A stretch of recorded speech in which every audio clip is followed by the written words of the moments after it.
We're going to go a little bit out of order tonight. I don't have a quorum of the city council present at this time.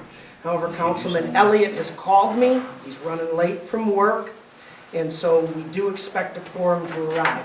But we're going to go ahead and get started because we've got some reports and information that we need to get, and we've got some folks who have come here specifically for that purpose, and I don't want to keep them late just because we can't get everybody in their seat on time. But before we begin, I would like to call Case Kraus to come forward.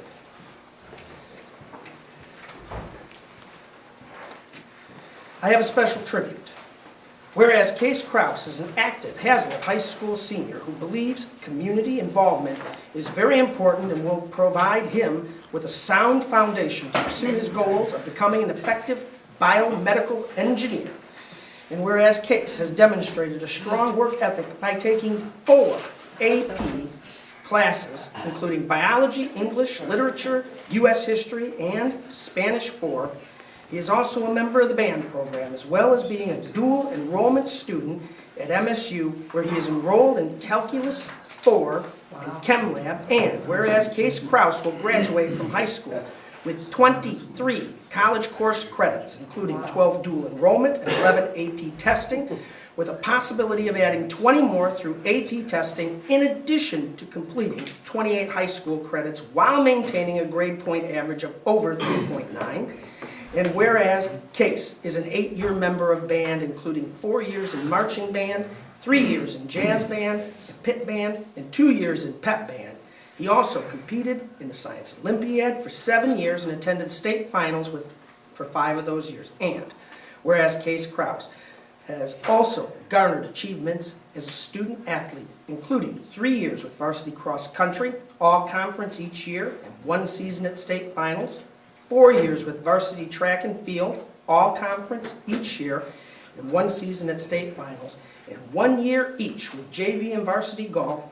He has also received academic all-conference honors each year in cross country and track. And whereas Case was awarded the 2019 Capital Area Activities Conference Scholar Athlete Award in April of this year. And whereas Case Kraus is a National Honor Society member and volunteers time to tutor students requiring assistance in high school subjects, as well as taking time to relax and enjoy family, friends, and various hobbies, including fishing, golfing, collecting, listening to vinyl records, vacationing, and just hanging out. And whereas Case plans to attend the University of Michigan or Michigan State University to pursue mechanical engineering with the ultimate goal of becoming a biomedical engineer. And whereas Case is a resident right here in our city of Perry. Wow. Now, therefore, be it resolved that I, James Hugulett, Mayor for the City of Perry, with pride in this student of our community, and this outstanding student, do this day appoint Case Kraus, Student Mayor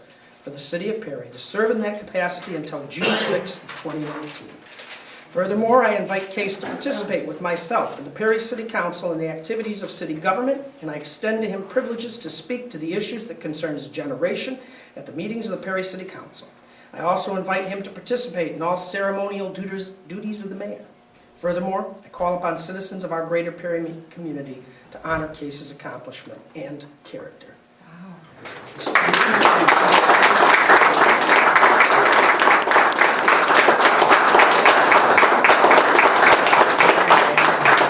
Welcome to the table. We have a seat for you between myself and the city clerk. Welcome in.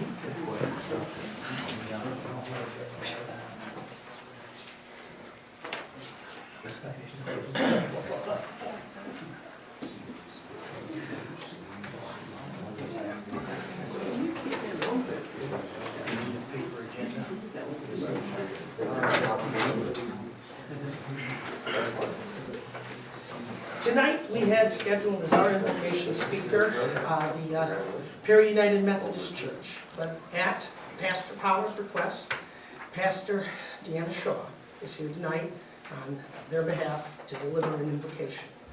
Pastor. Yes. I want to personally congratulate that young man. He had a list that just left me breathless.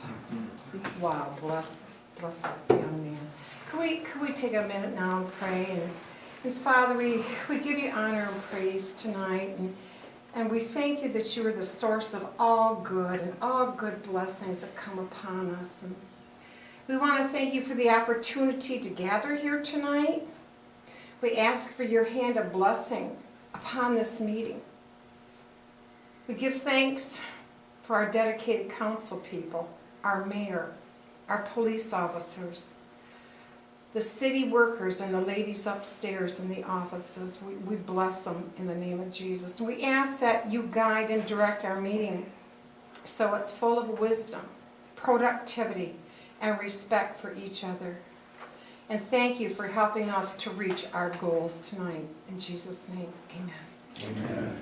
Amen. Pastor, thank you for your service. This vote, you tell the truth, please, and you say, I call this,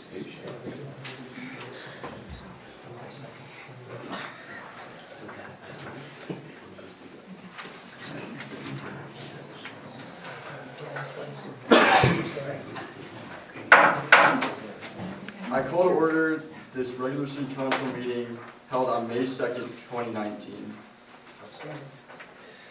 If everyone would please rise. And if you would please join myself in the student prayer in saying the Pledge of Allegiance. I pledge allegiance to the flag of the United States of America and to the republic for which it stands, one nation, under God, indivisible, with liberty and justice for all. Thank you. Everyone may be seated.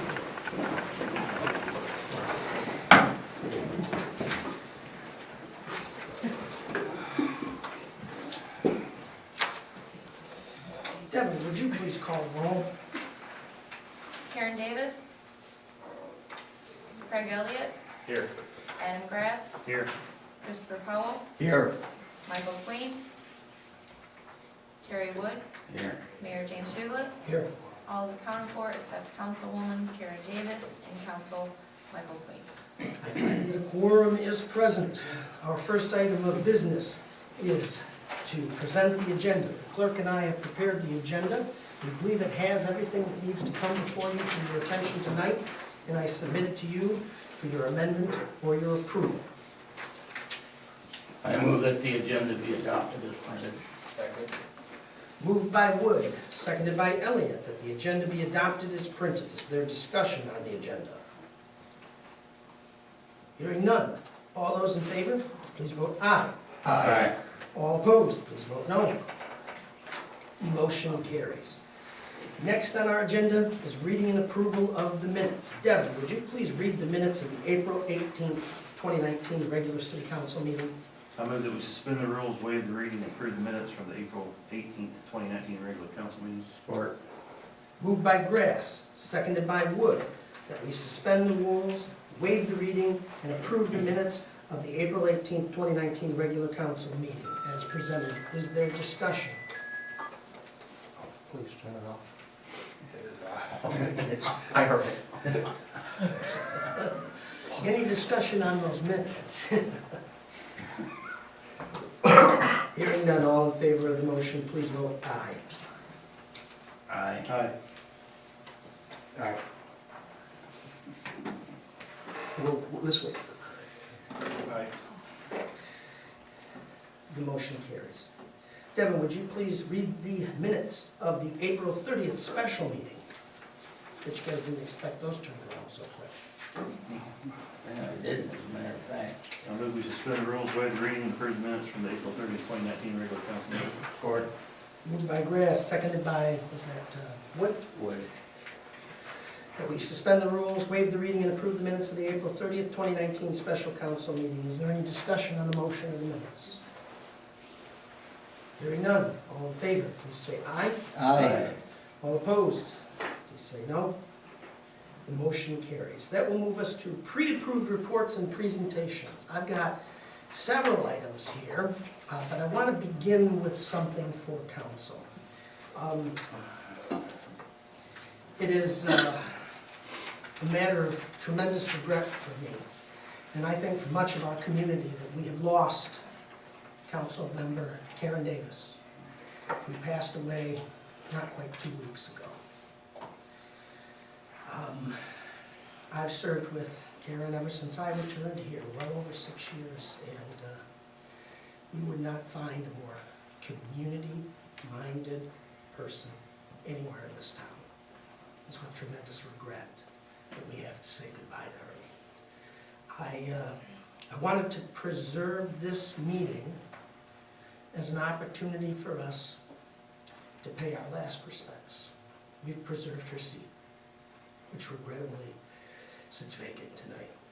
And I wanted to give an opportunity for those of us here who knew her to pay our respect to her for her tremendous service to the city. I've also invited a couple of former council members who served for many years with Karen and would offer them an opportunity to pay their respects as well. With that, I'm going to open the floor up for members of council, our former members of council, to do so. Greg, I'd like to, if I can go up there, James. go ahead, Greg.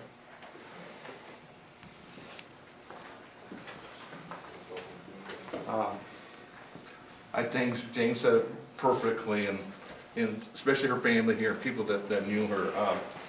I had the privilege, almost 6.5 years, right where you're sitting over there, Craig. I was lucky enough, to sit next right to Karen as well as with Devin right there. So she was a great mom, great grandma, great so many different things. She cared about the city of Perry more than you wouldn't believe. I think the hard part for her was the change she had seen in Perry. It's not like what it used to be, as far as places going, out. This place wasn't here, this place wasn't there anymore. And I think also too, the school, she enjoyed the schools. That young man here, I agree with right here too. That's quite an accomplishment. And that's what she enjoyed. She enjoyed those kind of things. I mean, she just loved working with the school system. Again, she's a very kind and caring person. Remember a couple of things that I want to kind of mention here that I remember fondly. And one is the Christmas fantasy. A few years ago, James, myself, and Karen, along with a couple of people from the school board, went to Shepherd for the Maple Syrup Festival. And I remember, I only took $20 with me, by the way. I'm on a budget. My wife always has me on a budget, by the way. So. We're reading into the subject here, Greg. Okay. Anyway, I want to mention the T-shirt that I had gotten, and that T-shirt probably fit her real well. Always Mrs. Right. In other words, she had the right attitude about life, right attitude about people and things like that. So again, very important thing right there too. And a few years back, also at the this would be at the winter at the Christmas Fantasy back in 2017 when we first had that as well too. I remember at the table, I was with yourself there too, your family there too, and the kids, and she enjoyed just the family, and that's why I think the biggest thing right there is family. So we've lost a great person. So I just want to mention she now will not be forgotten. Thank you very much, Greg. And members of council, Tom, I know you're here with us too.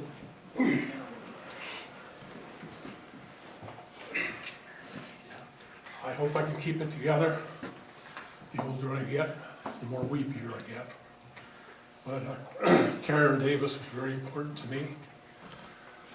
She came here pretty much as a single-issue councilman, and over the years, her interests have spread very broadly, and I found out, as all the other council members did, how much she loved this town, the council, the city of Perry, and the school district that she worked in.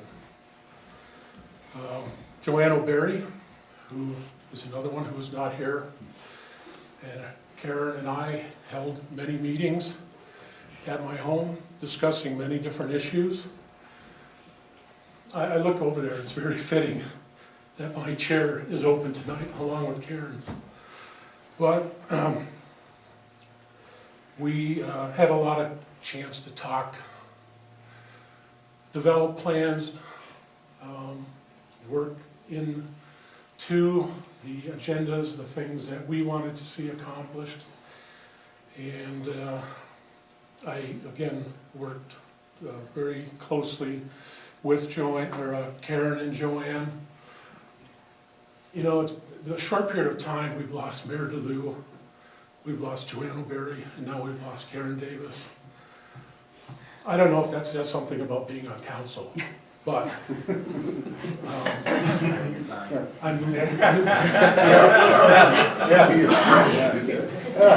having lost 3 very close friends in a short period of time has been very difficult on me, and I know a lot of other people too.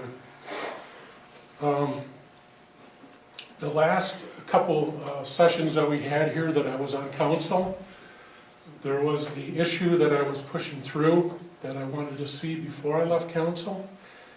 And Karen and I, along with Terry, I was not happy with the way they voted. I blasted them for it. And I'm glad that I had the opportunity the following week or so at the Christmas party that Joanne came up to me, we made amends. And she must have known at that time that she was probably very sick. I didn't know it, I didn't see it. But after our conversation, she hugged me so hard and for so long that I was almost getting a little bit, it just didn't feel right to me because my wife was standing right there. And I thought, oh boy, my wife's gonna think I got something going with Karen. No, she wouldn't think that. But anyways, one of the lessons that I learned out of that was don't let anything fester with the people that you love. And after that meeting, I felt really high and I felt really good.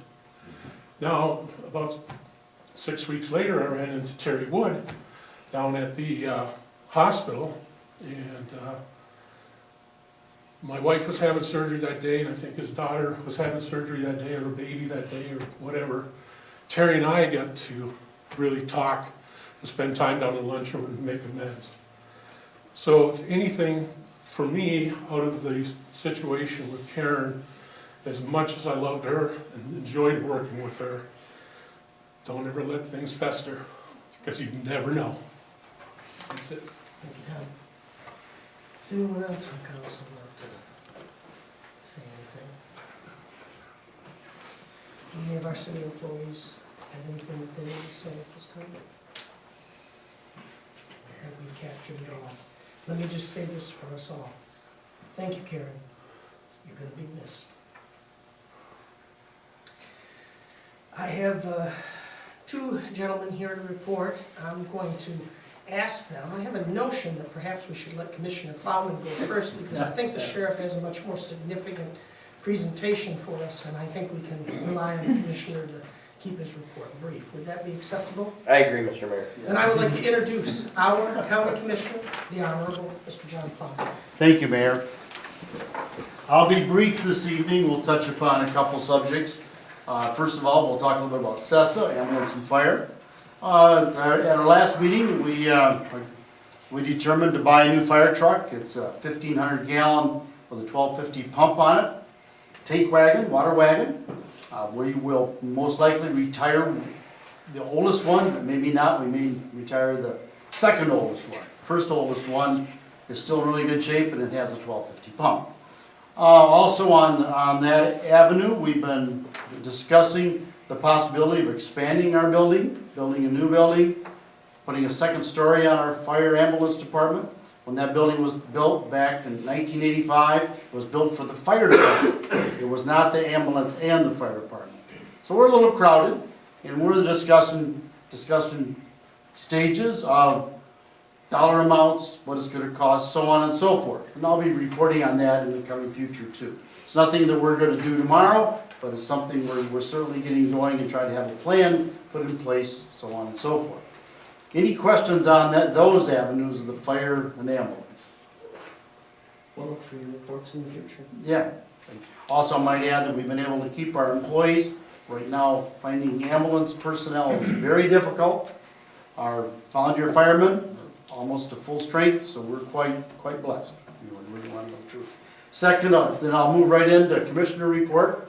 The Treasurer's Office is BSNA doable now, and that's really good. You can pay your property taxes online on the weekend if you want to. So anyway, also too is that we had our financial director leave us a few weeks ago. She was a pretty good gal, but she took another job, and we're in the process of trying to fill that slot, and we will try to do that quickly. That's a very important person to the Board of Commissioners. We've determined to have a liaison to the Road Commission, and I got selected to do that. So now I'm going twice a month to Road Commission meetings. The only problem with that, they are at 7:30 in the morning. And for somebody who might be sort of retired, that's pretty early. But anyway, they have good coffee. Never known you to be anywhere near retired. Yeah. Well, anyway, it's kind of interesting, quite frankly. This year, we had $8.4 million for county roads. Next year will be 8.7, the 9.1, and the 9.4. Those are monies coming from the state, from the road tax increases that took effect a few years ago, and now they're starting to come into the system. And maybe you've noticed there's a lot more blacktopping going on, especially Ritton Road is being done. I think that's your first coat, and they come back, put chip on it, and then they put another inch, and they put some more chip on that. So that will be quite a process. That's what they did on Juddville and Bennington and a few other roads they did last year. We also had a commissioner pass away, John Horvath. He was a very good friend of mine. He was a very good commissioner. He thought things through. He had a reoccurrence of his illness, and he passed away. And within 10 days, we appointed a former commissioner from that district, Dan McMaster, and so he's back on the commissioner board, so we have a full 7 instead of possibly having 6. Besides that, our county administrator has been in the job about a year, doing quite well. It's Mike Carradine.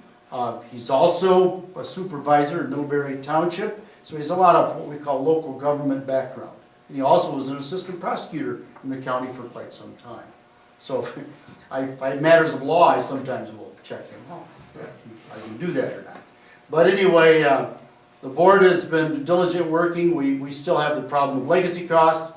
We'll be having a report on that coming this year, and so on and so forth.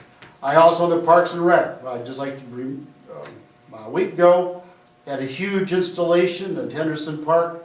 It was a playscape. That was a grant through the state, DEQ, for $100,000, and that's quite a playscape. And 3 days of volunteer work by 25 workers a day, and it was all put in. We're also doing a lot of work at Chi-Town. That's where the dam was taken out. This summer, we'll be putting in a fishing pier, and there's some other things coming for that park in the future. Any questions? Because I'm going to sit down because you have quite an agenda. Any questions for our commissioner? Thank you. Thank you, John. Yep. Now it's my pleasure to introduce our sheriff. I don't know if it's common to put honorable in front of the title sheriff, but I know Brian Begole, I've known him for a long time, since high school. He absolutely is an honorable man. Sheriff, we're prepared to hear from you tonight. Welcome. Thank you, Mr. Mayor, You and I are- members of the board. I'm actually here for several reasons tonight. One is to present an award to your Chief of Police, Kyle Boggs, if I could have Mr. Boggs come up here.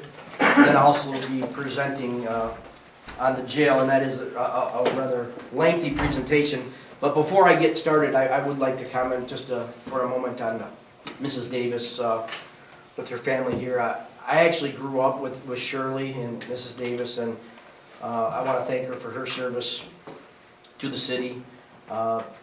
She was such a nice, wonderful woman, especially to me. Growing up, I have very fond memories of how she treated me personally, and I just thought I'd like to mention that, and with her family being here, so thank you. So tonight I'll be giving a meritorial service award to Chief Boggs. A citation of meritorial service is awarded for service rendered in the line of duty where a law enforcement officer, because of his immediate actions or diligence and perseverance, performs a difficult task in which a crime is prevented, life protected, or criminals apprehended. So I'd like to read this summary for you. On January 22nd, 2019, at 2:15 a.m., Jeffrey Koenig, a Saginaw Township police officer, started to perform a seemingly routine traffic stop for a vehicle driving without headlights. What Officer Koenig did not know was that the driver, Joshua Rosebush, was a wanted felon, and that the vehicle he was driving was stolen. As Officer Koenig approached the vehicle, Rosebush suddenly drew a handgun and immediately muttered the words "night night" as he proceeded to shoot Officer Koenig in the face and shoulder. Although wounded and barely able to talk, Officer Koenig displayed an incredible will to survive as he returned fire and effectively communicated over the police radio Rosebush's physical description, the vehicle he fled in, and his last known direction of travel. After shooting Officer Koenig and fleeing the scene, Rosebush abandoned the stolen vehicle, sparking off a manhunt that spanned several counties. Throughout the morning, numerous law enforcement agencies remained committed to finding Mr. Rosebush by following up on leads, conducting interviews, and performing searches. Detective Lieutenant Scott Shank of the Shiawassee County Sheriff's Office took the initiative to mobilize several uniformed deputies and himself to the east side of the county where they could monitor all corridors leading into Shiawassee County. While eastbound on I-69 near the Durant exit, Lieutenant Shank spotted what he thought may be Rosebush driving a stolen van, westbound on the expressway. After turning around and catching up to Mr. Rosebush, Lieutenant Shank began to follow Rosebush from afar. As Lieutenant Shank continued to follow Rosebush, he watched him abruptly exit the highway. Rosebush then drove a short distance further before pulling into a residential driveway. Rosebush, growing impatient, attempted to back out of the driveway, but inadvertently backed the van into the ditch on the other side of the road. At gunpoint, Lieutenant Shank ordered Rosebush, who was still seated behind the wheel, to place his hands on his head. At first, Rosebush complied with the commands, but when one of the approaching vehicles failed to heed Lieutenant Shank's warnings and continued towards them, Rosebush used that opportunity to quickly exit the van. Rosebush then attempted to kill Lieutenant Shank by jumping out from behind the van, at the same time pointing a handgun at him. At this same moment, Lieutenant Shank fired his handgun, striking Rosebush in the face and shoulder, causing him to drop his weapon. Lieutenant Shank then held Rosebush off at gunpoint as he charged towards him. Moments later, and first on the scene, Perry Police Chief Kyle Boggs arrived and helped take Rosebush into custody, likely saving the lives of others.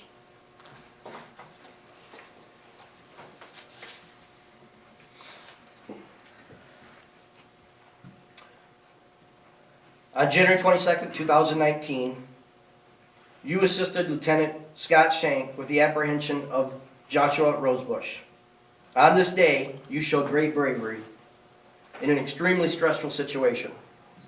You placed yourself in imminent danger and risked your own life to protect others from harm.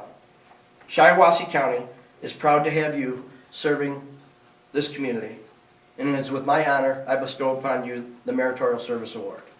Thank you for your service.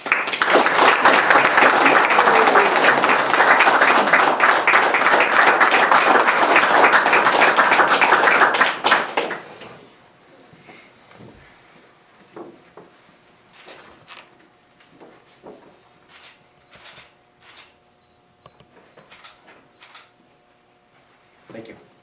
Thank you very much.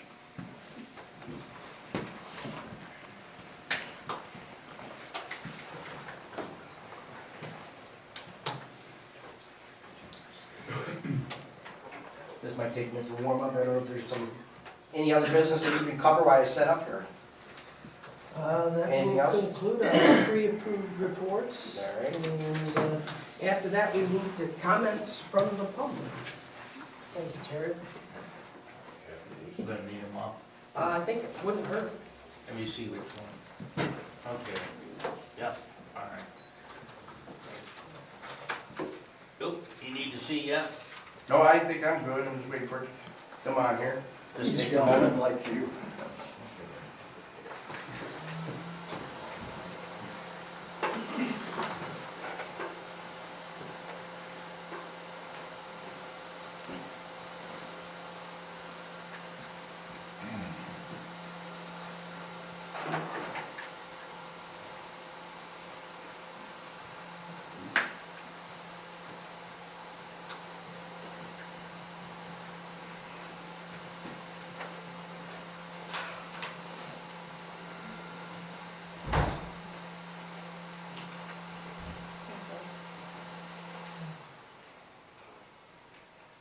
My computer is never slower than when somebody is waiting on me. Are you able to see that okay?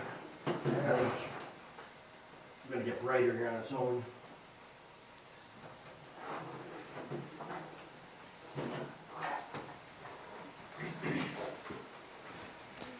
Everybody able to see that okay? Okay.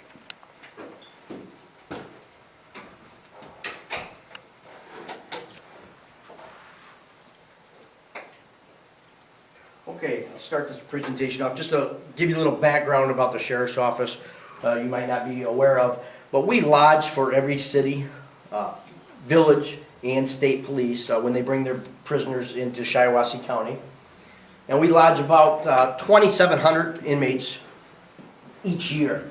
Now that number is down from years past because we lost the road patrol. You may remember that 14 deputies were laid off and we've only been able to return the road patrol to one evening patrol. So if that road patrol was ever returned, we anticipate that those numbers would go up. Just some quick history. There used to be a little jail alongside the circuit courthouse, just to the south of the building, and there was a tunnel that connected the two of them. If you go down in the boiler room, you can see that arch that's been bricked up. In 1962, under Sheriff Van de Sant, they built a new jail, but Sheriff Van de Sant actually never occupied the building. It was Sheriff Cliff Porter who in 1963 moved into that building. And that's the building we have today. What they built us was called a linear bar jail. It's kind of like the Gunsmoke movie or TV show that we're all used to. And the thing about its design, it has very narrow hallways, as you can see.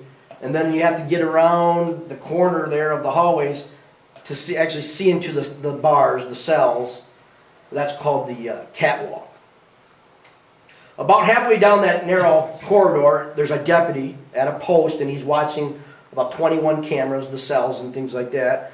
So you can see from being down the hallway, you really don't have good observation of the inmates unless you are able to get around. And there's little tactics that we use. You hold your keys so they don't move or make noise. You have to creep by those cell doors, and oftentimes they'll post somebody right there on the corner to tell the other inmates in the cell that, you know, we're coming. So if you're able to get around there without being detected, then you may be able to catch them. That's just another angle as you come around the corner to show you what it looks like. So immediately you can see, you know, it's not good visibility on the inmates. Now the red structure there, that was the original structure in 1963 that they built us. And one thing I'd like you to keep in mind is that red structure right there was designed to hold 47 inmates. 47.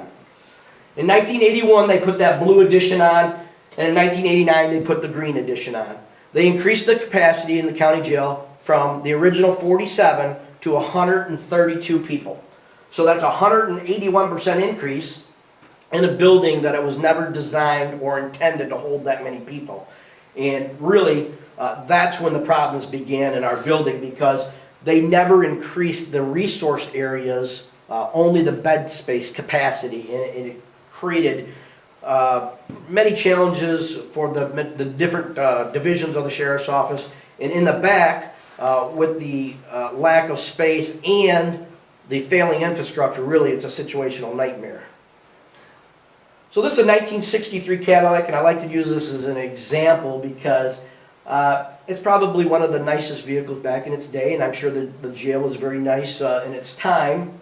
1963 is the same year our president was assassinated. But if you drove that car an average of 15,000 miles, which is about normal, you'd have 840,000 miles on the car, and it's likely to look like that. And that's more or less what our jail looks like today. Some people have accused the deputies themselves of not maintaining the building, and that's simply not the case. It's the construction of the building being solid concrete floors, solid concrete walls and ceiling that make it difficult to do any maintenance, especially preventive maintenance. The building is unique in the fact that it's open 365 days a year, 24 hours a day, 7 days a week. So it's not like normal offices buildings to begin with. And as I told you, there's 2,700 people coming through that jail. So obviously that large number of people exasperates the deterioration in the building. I mean, they don't already want to be in there, and they can be destructive at times. So why now? You may remember that there was a millage proposal about 20 years ago that failed. Well, we've limped this jail along ever since, and literally that's what we've done. 500 work orders on the low side a year. So the buildings and ground, which is the maintenance crew for the sheriff's office, spends about 60% of their time in our building alone just trying to keep it up and running. All the major infrastructure in the sheriff's office is in desperate need of repair or to be replaced, such as the roof, the water lines, plumbing, sewer, electrical, heating upgrades, and the waterproofing of the basement. Many of you may not know, but the Michigan Department of Corrections, they had not come in and done annual inspections in our building for years and years. They just didn't come in. They would rely on us to fill out a form and send it to them, and that's exactly what we did. But they came in 2017 for the first time, and when they made their report, this was what their findings were. They said that we have one of the worst jails in the state of Michigan. It's in the top 5, in fact, of the worst condition. They said the ventilation was very poor in the jail, that the cell condition was terrible, that they had major plumbing issues, that many of the fixtures were leaking, that there were high levels of mold in the jail as a result of the high content of moisture in the leaking fixtures, and that there was standing water in the chase hatches, and those are the iron doors that open up, and then you have to get inside to work on that plumbing. There's actually water standing in there. The electrical was old. See, there was none of the standards or codes today were in place back when this building was built. So now those are hazardous violations as far as the electrical goes, and the roof is leaking everywhere. After the County Board of Commissioners heard what the MDOC said, they authorized a jail feasibility study, and that took about 4 to 6 months. And it wasn't any surprise when they came out with the results, and that is that it's no longer feasible to continue using that building. As you might have read in the last slide, first of all, it's very inefficient. It burns 52% more energy than the national average correctional facility. It says all the systems were beyond their useful life. Compliance with state standards was minimal. And what that means is following the rules of the Michigan Department of Corrections. As sheriff, I'm supposed to follow by their guidelines on how we treat prisoners. I can't do that in many instances because of the condition of the building, or it's simply its design. It's old, it's antiquated. And they said that the cost of renovation exceeds the cost of building new. And you may remember I said it's solid concrete, so you don't easily adapt walls or change things. So it's easier actually to start over than it is to jackhammer that stuff up. Even the piping, they just laid it out and then they flooded it with concrete. So everything's encased in concrete. You can't even see it. It's not like a house that you go in the basement, look up, and you got the plumbing you can work on or the electrical. You can't get to anything. So just to show you that this is the roof, and then when it rains, that water gets under the rubber membrane and comes down through the jail, all different spots. On top of inmates' bunks, we put buckets out in the hallways, up in the day room. These are the plumbing chases, and you can see the standing water. Most of them are like that. This results is very conducive to mold. That's where the mold starts growing. The showers actually vent into here, and then there's no exhaust vents to the outside. And so when we have these mechanical issues and we have to turn the water off to fix this, and it's more frequent than you would believe, but it shuts the water off to multiple cells. They didn't do it individually, and it displaces the inmates. So your correctional deputies have to take those inmates out of the cells walk them down those narrow hallways, and try to find other spots for them. And that in itself is a danger. Whenever you remove somebody from a secured area, when they should be locked up, you're taking a risk, a needless risk. And that needless risk is simply because it's mechanical condition. Here's what happens when it breaks under the floor in the cells. It'll bubble up through the concrete. We got to cut the concrete, find the leak, and fix it. Now in this one, it displaced 30 inmates. 30 inmates had to be taken and moved all over to try to find room for them, and that is not easy in a jail of that size. We don't have hardly any open beds. Even today, we got 129 beds that are full out of a 132-bed jail. Nowadays, the Michigan Department of Corrections tells us, that a jail is full at 80%. They tell me I have to separate the inmates by a minimum, medium, maximum security prisoners. And many times, I can't do that on a daily basis because of closed cells and things like that. So,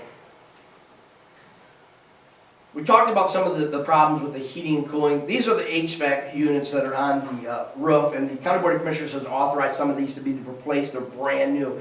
But that's not really, the problem. It's good they're replaced because they didn't work before, but trying to regulate temperature, the fluctuation between cells can be as much as 20%. I say as much as 30% because I know of instances where people have been pounding on the door, they're having a heat stroke, they've taken them to the hospital, but down in the maximum security cells, there's ice forming. The building was never designed to heat or cool like that with all those additions and stuff, so that's really the problem. Maintenance people are doing the best jobs they can with it, keeping the building up and running. It's certainly not their fault, but these windows right here, that's a violation of Michigan Department of Corrections. They've been boarded up since I started there in 1996. If you didn't know, I did start in jail as a correctional deputy. And the Michigan Department of Corrections says that we have to provide natural lighting to the inmates that are in the jail. We have zero natural lighting in our jail. We haven't had any natural lighting since, like I said before, I even started there in 96. This is in the basement. Some people want to know why I'm showing pictures in the basement. Well, it's just another problem. What happens is, in the springtime, see the block wall there? The Sheriff's Department wasn't built with a basement. They put that in one of the additions. And about 6 inches on the other side of that concrete wall is a solid wall for the foundation of the original jail. And the water gets right in between them, and then it just makes its way through the cement blocks and into the floor. Well, that floods out into the room, and we have to suck everything up, and we got to throw out what's bad and keep what's good, and it's just a pain. That water has filled our elevator shaft, and the elevator has stopped working. The elevator shaft is the only way we can get up to the top floor where the exercise room is and the nurses, if we have somebody who's in a wheelchair or not able to climb the flights of stairs. We've had instances where the correction officers have gotten that elevator and had things in their hand, and they went to push the button to go up and been zapped and snapped her tooth off. So she was even recently was going back to the treasurer's office to pull that original report because she has to have work done on her teeth and things like that. We just had a deputy several weeks ago who was coming down into the basement from the jail, and it stopped about a foot, and for whatever reason the door's open, he stepped off and stumbled and hurt his back.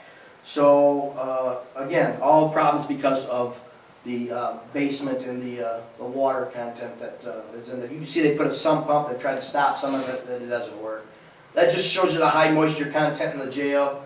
This picture is one that I took when I went back in the jail making this, and you can see the toilets leaking. Those toilets they're obsolete now, they don't make them anymore. We have to cut them off the walls, bring them to the SLH in Corona. They'll fix them, pressurize them, and bring them back, but that takes a long time.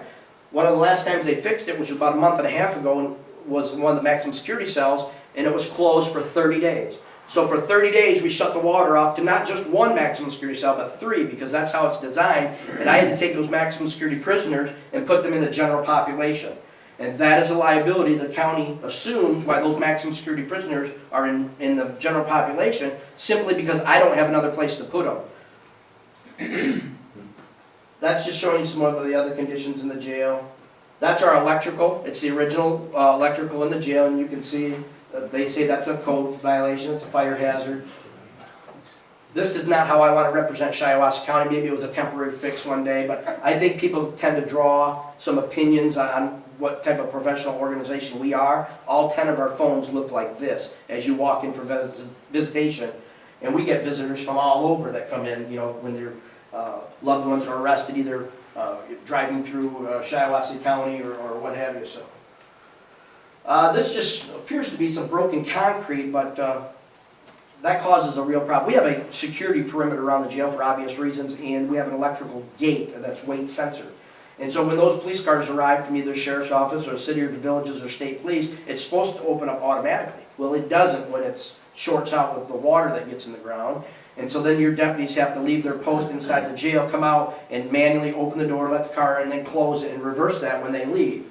So again, taking needless security risks just because of the malfunctioning gate. And I've tried to look at getting that fixed, and they want thousands of dollars to dig down and fix that wire that feeds that electronic gate. That just showed you the old antiquated hardware that's in there. Those used to be electric. They're big crank vaults like that open the maximum security cells. They don't make them anymore. They were made in the 50s and 60s. In fact, they don't even have anybody that services them around here. The closest person I could find to service them was Wisconsin, and they wanted us to pay the transportation cost. That shows you a lobby that was made for 47 inmates. Now, on visitation day, you have families coming in to try to see the loved ones of 132, right? So a lot of times it's just standing room only. We've outgrown ourselves, and they never expanded those resource areas. This is a really big liability that you might not think of, but we as correction officers deal with a lot of different people. People come in, they're high on drugs, they're alcoholics, many problems, and you have to place them in these observation cells and keep an eye on them for medical reasons, for whatever. If you've known anybody who's detoxing from not drinking, they can get so bad that they actually hallucinate. And we place them in these cells. Now the holding cell, there may be 12 or 14 people after the weekend. That's where you get your people that came in over the weekend on an arrest or drunk driving. But that only leaves us 2 cells. And so when we have people that are suicidal, we have to put them in there. And we have somebody who's mental, you know, lots of people with mental illness in the jail. And sometimes they're screaming 12, 14 hours a day, smearing feces in there, so you can't put them in with other people.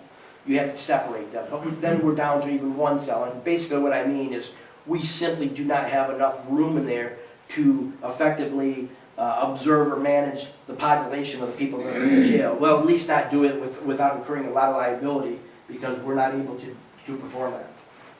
That's a kitchen designed to cook for 47 people. There's 1 stove. You get 4 or 5 inmates in there. People are elbow to elbow. You can't even open the door without moving the carts. This just shows you one of the exits into the lobby. It's been like that for 20-some years. And you can see the supplies there with it, but there's no other place to put that stuff. That just shows some of the carts out in the hallway. You see the condition of the floor. You know, every inch of the sheriff's department is occupied. This is an interview room, and by law we have to videotape any interviews or interrogations that we do.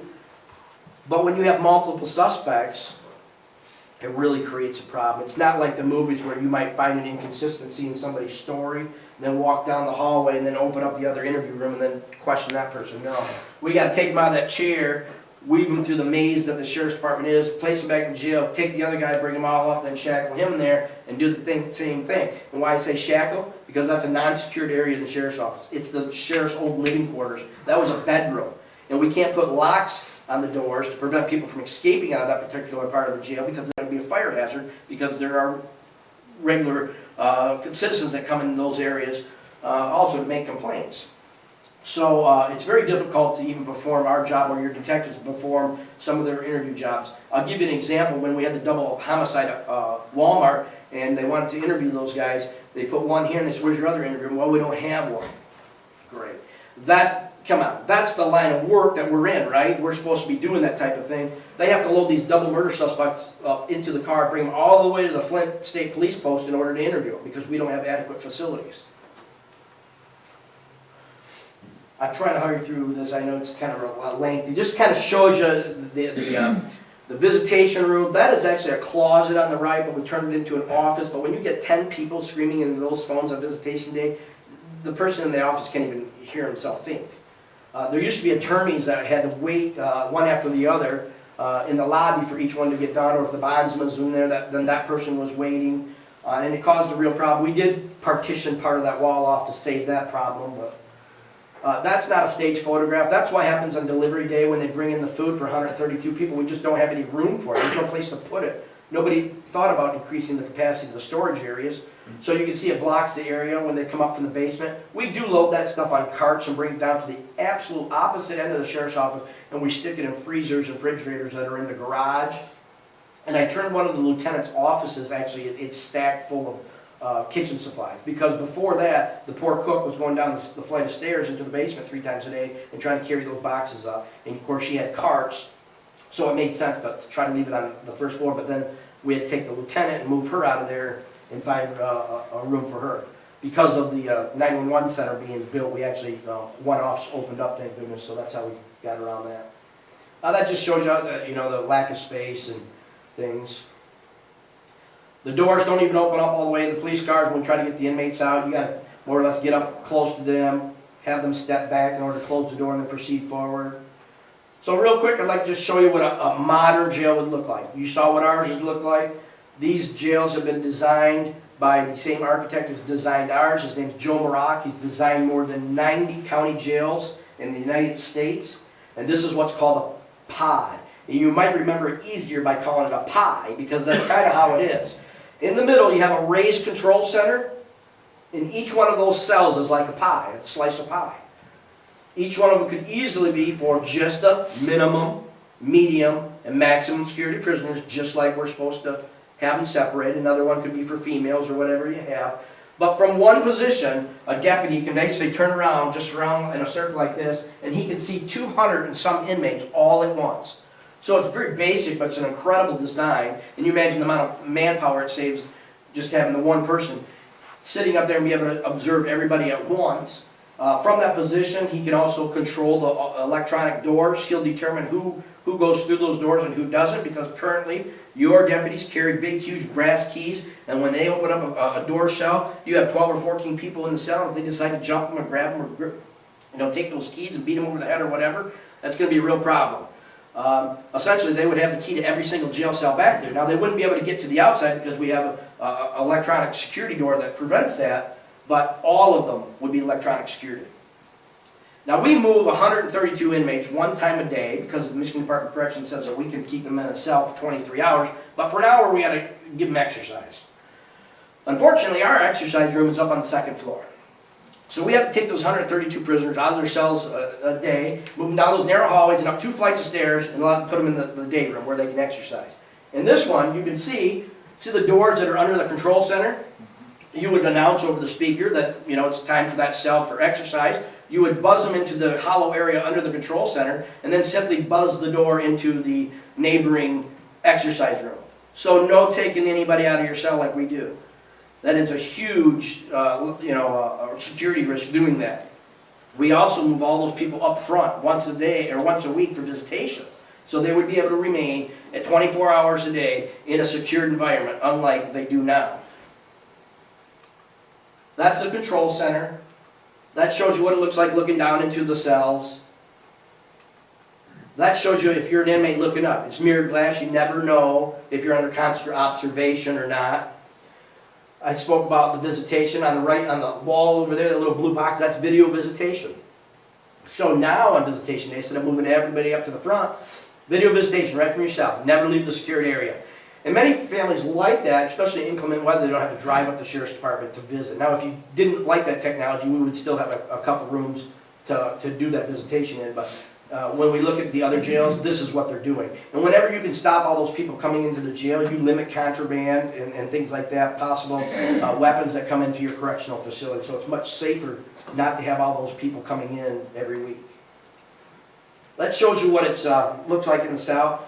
If you follow any these rumors, they say that we're trying to build a Taj Mahal. There's no Taj Mahal. It's the same materials that our current jail cells are built out of. It's metal, it's steel. It's just much more safer and secure.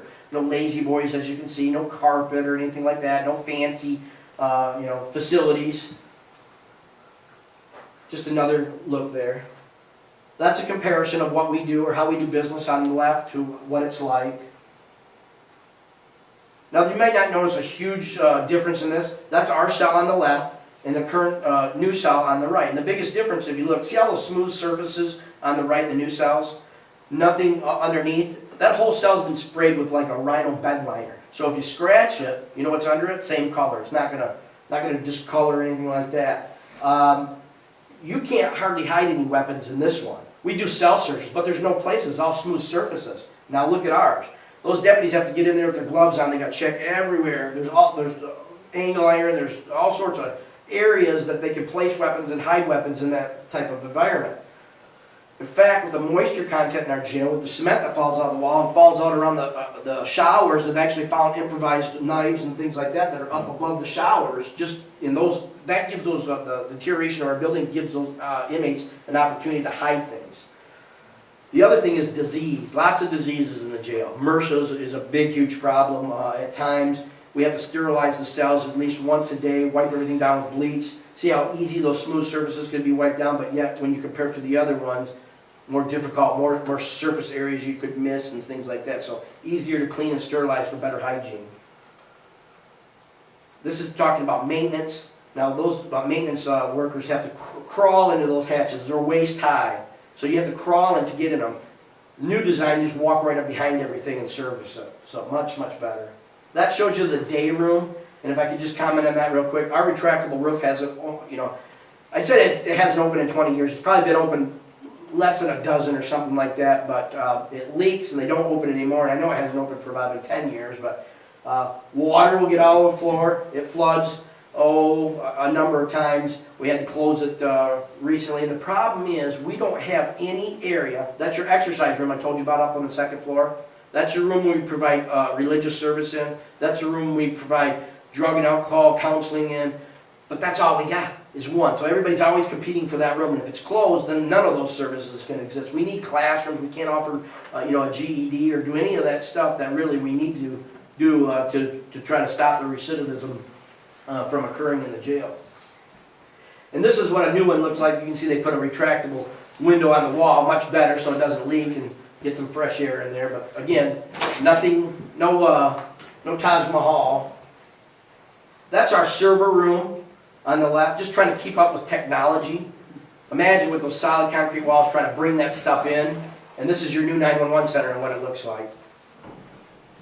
Now that server room has vital servers in it that supply or have the county's information on it. And if it ever overheats or we lose that, we're in big trouble.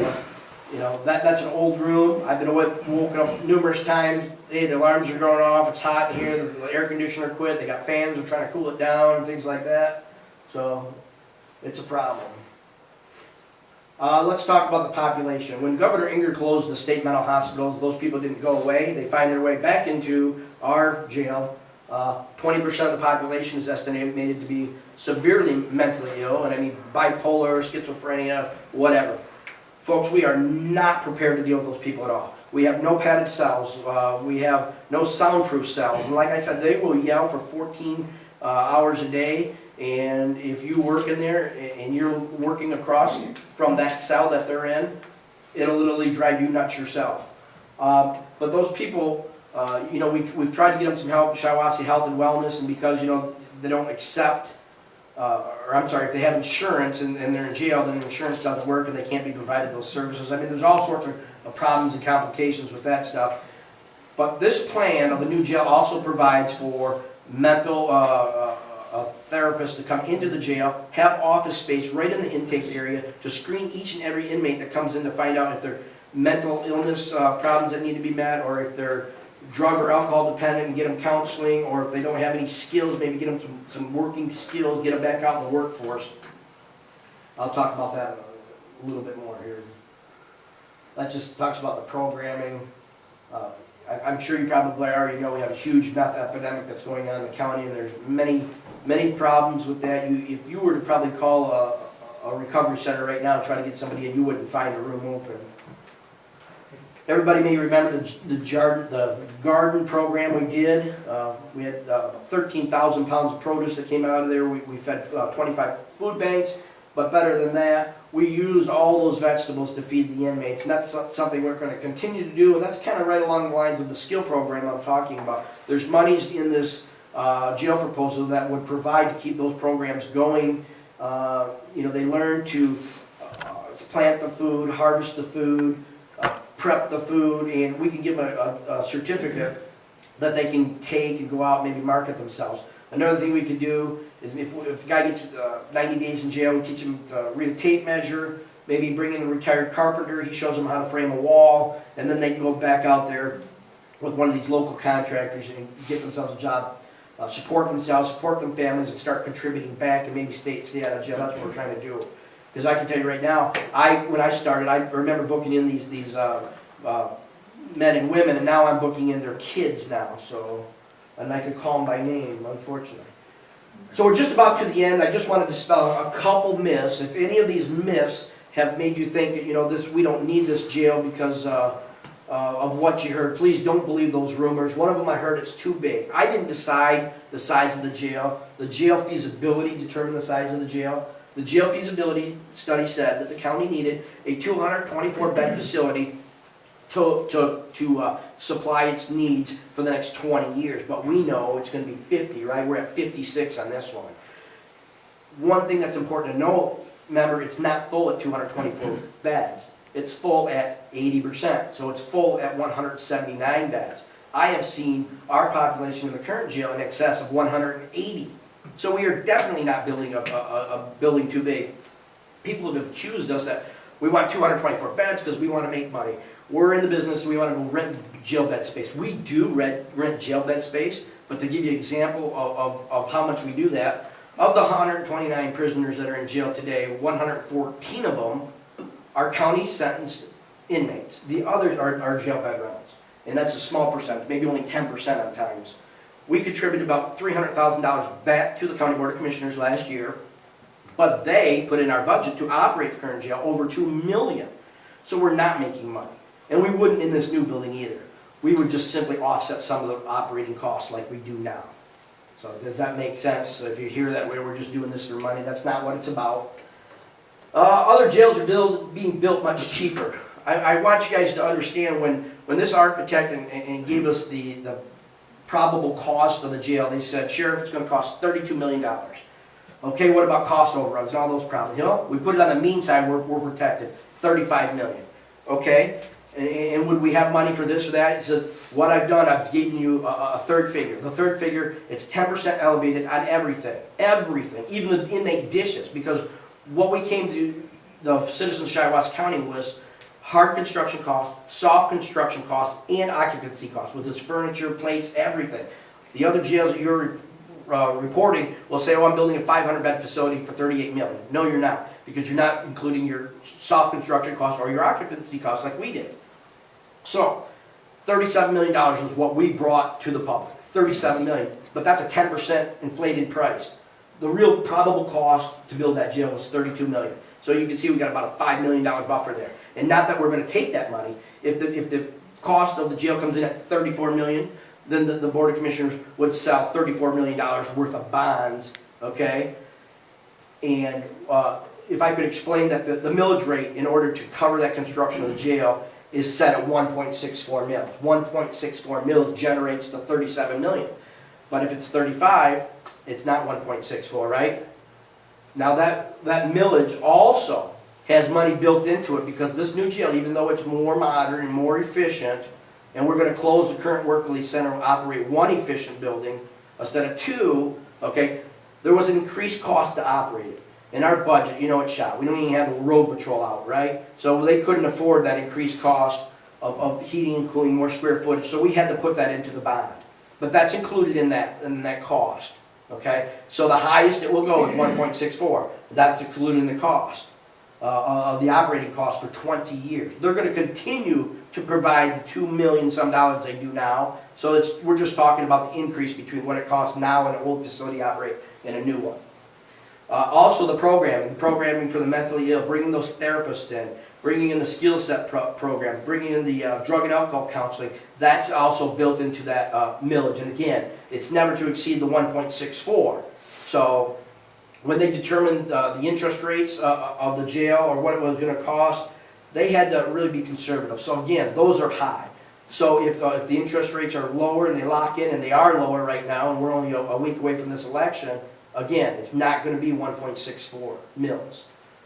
So how does that affect everybody? They tell me that the average house in Shiawassee County is worth has a taxable value, rather, $50,000.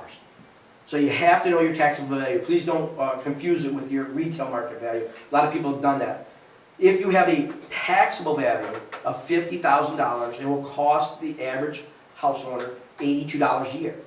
But remember, $82 a year with $50,000 taxable value, right? So if that millage is not 1.64 because it didn't cost the 10% overrun to build it, and the interest rate wasn't as high, so it came down even less.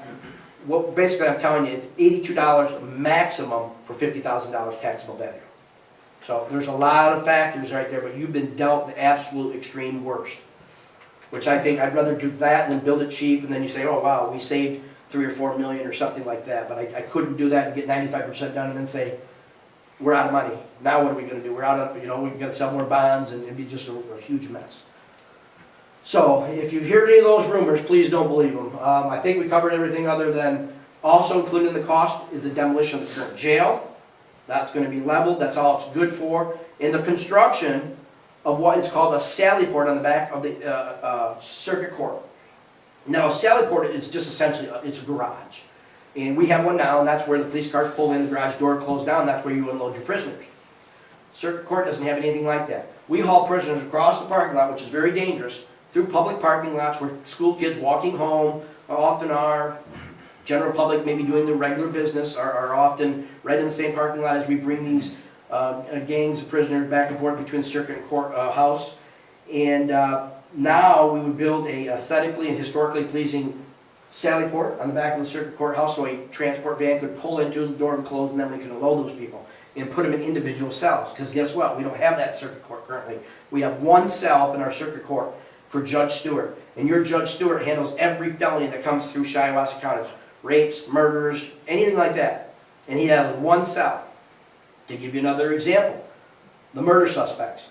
We had one person placed in there, double trial going on at the time, no place to put the other guy. You know what we did here in Shiawassee County? We poured a big cement block, we chained him to the cement block, we put him in a wood chair, we put him in the secretary's office. Because that's what we do in Shiawassee County, apparently. Because we need to get come up with the times. It's not Mayberry anymore. There was 5 murder suspects in that jail the first year I took over as your sheriff. So, I think you know that this is my constitutional duty to maintain the county jail, and that's why I present this to you. It hasn't been done in years. I hope you understand the necessity, the need that we have here for it. It's not just a jail. Please remember, it's the Detective Bureau, it's the Animal Control, it's Emergency Management, it's your Road Patrol. All that business is happening out of one building. And so we need to move with the times. We've outgrown ourselves. We need these new facilities to conduct proper law enforcement here in Shiawassee County. Thank you very much. Do I have any questions I can answer? Sheriff, Yes. are you at risk, are we at risk that the Michigan Department of Corrections could shut our jail down? Is that a real risk? I'd say it is a real risk in the fact that, yes, with the condition of the jail, if an inmate was to sue or something like that, that a judge could order our facility to be closed. And if that happens, to house the current population of just our inmates would be $1.6 million a year. So you can see that's pretty much your jail payment right there if those inmates go out to other different counties. And you'd have all your deputies laid off, and we'd still be in the same old building for your other services. So yes, it could happen through a lawsuit or something like that. If anybody has any questions and may not want to speak out, I will stay after and we can talk about it. I'd sure like to have everybody have a clear understanding, especially about what it's going to cost them. I sure hate to come and ask for this, but I wouldn't do it if I didn't think it was an absolute need. I hope we have with the Sheriff's Office over the 2 years. We've really done a lot. We've made a lot of changes. We're trying to restore your confidence in the Sheriff's Office. And I actually had to weigh, do I put this road patrol, try to get this road patrol back out? Do I try to convince the county commissioners that's what we need to do? Or do I convince the county commissioners this is our liability? This is the real problem. And that's what I decided to do because that's truly how I feel. So I'm thankful that they allowed this to be on the ballot, and I hope that people will approve it. All right, thank you very much. Thank you, Sheriff. Thank you. Sorry it took so long. It's pretty important stuff. Thank you.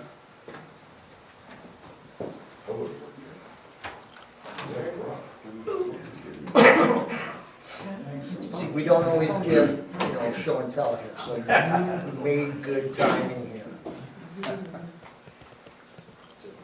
So we'll take Yeah, a I brief would recess. say I appreciate the Give fact council that members an all the opportunity deputies to are working in those take care of conditions things. also. Folks, I forgot to tell you one thing. Every Monday night, we open that county jail for your inspection. So you can go in and see it with your own eyes. We'll bring you through a guided tour. We've had 22 one day, 19. There was only 8 last week. But we encourage us to come in, any doubts, see for yourself. And I'll tell you the truth, that's the proof in the pudding. We got people that come out and the deputies are standing there as people are leaving the building. They're apologizing. I'm sorry you're working in those conditions. I mean, there's asbestos and everything else in there. I didn't mention that. We've all signed asbestos waivers that we know it's in there, but we work in there anyway. We need jobs.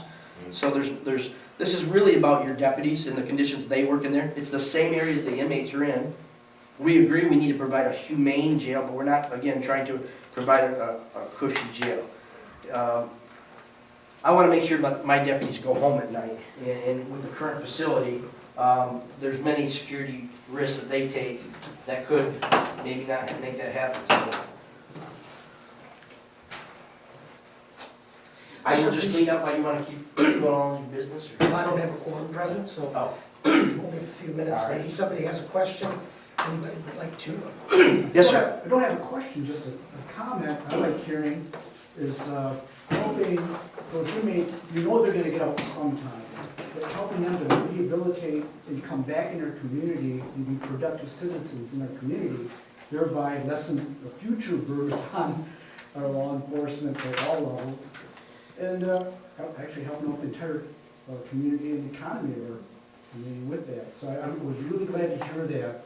Yeah, and I thank you for acknowledging that fact too, because most people want to say, you know what, who cares? Who cares? But they're not looking at the big picture. Some people were born in, I want to say born in those circumstances. It's kind of the life they know. Their parents have been in jail, they're going in jail. Yeah. But if you can change that, we all benefit. And, I really believe it's better than letting it go down the same road that it's happening in, so. Like you. Yes, sir. I appreciate the presentation that you did. And I would suggest anybody who has any doubts, get over, see through the tour of what's going on and what the conditions are. Honestly, and no reflection on you, but I have been in there to get my fingerprints, not as the residents, but my fingerprint for my CPL. I walk through the door, I'm embarrassed. I'm embarrassed for the officers that are there that way. I'm embarrassed for you, Sheriff, and I'm embarrassed for the Shiawassee County residents. The other thing I'd like to say is, we all know that the law enforcement, wherever, but particularly in this county, and particularly in the city, has a obligation to the residents for that law enforcement. But as a citizen and a taxpayer, we also have an obligation to make sure that our law enforcement has the tools of what they need in order to perform their job, perform it with safety, and, like you said, be able to come home at night or whenever your shift is over with. Thank you. That's true. If I could just comment, I didn't. There's so much more I could present on this for a long time, but I'm just going to bring this point up. Every jail has a huge problem bringing drugs in, and we're no different. So what inmates do is they'll put it into their body cavities and get it in. And we don't have any x-ray machines that a lot of the bigger jails said, and I'm not saying that will stop everything, but I'm telling you, when somebody puts a tube up them that's 8 inches long, and it sticks up, and then they duct tape it up, and it's full of all sorts of pills, like if come into our jail, and then they take them apart. Sometimes they swallow them in plastic bags, and they excrete them, and then they divvy up whatever meth they brought in there. But we can't stop that. I mean, we strip them down naked, we make them bend over, we make them cough, but we can't stop that if it's in there. But if we have the machines that, we had a gal die in there, and that may or may not prevented it, but we are in need of many other technology improvements and things we don't currently have. I mean, simple things for fingerprinting. You may have heard there's chambers that you can put evidence in, and then you fume it with like Kyle, help me out, the glue. Acetone. And it's, yeah, it's super glue, thank you. And it sticks to that stuff. We don't have any room. If you gave me that machine, I would have no place to even put it. So, I mean, we can't perform simple things like that, but we would have to send out to be processed as evidence because we don't have, if you gave me that x-ray machine, I would have no place to put it. There's absolutely no room in there for that machine or a place for people to be processed through there. So, yeah, it's a big problem. In the new jail, will there be room for the x-ray machine? Oh, yeah. Is that We included would- in your budget? Oh, yes. Remember I told you about the 10%? There's $5 million, so if we wanted that machine, yeah, there's monies for that type of thing. Now, what was there was something else, location, where's it gonna be built? That's another big question. They looked at downtown, it's $43 million, that's the most expensive because they gotta buy up the houses.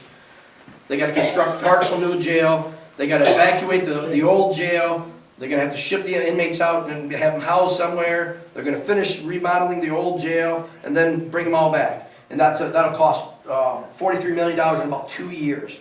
The second location that they looked at was south of town. It's 69 acres that abuts the city of Corunna. It's higher ground, it's nice. It would allow for an access drive from State Road, if you're familiar, on the south side of Corunna, all the way through to Parmenter Road, and it would cut through the city of Corunna's industrial park. So they're excited that would allow them access from State Road. They actually brought water, sewer very close nearby to that area. The farmer that owns it currently is interested in selling it, but we own 20-some acres behind the current work release center, so right now it's slated to be built there. And again, we would be closing that work release center and containing everything in one.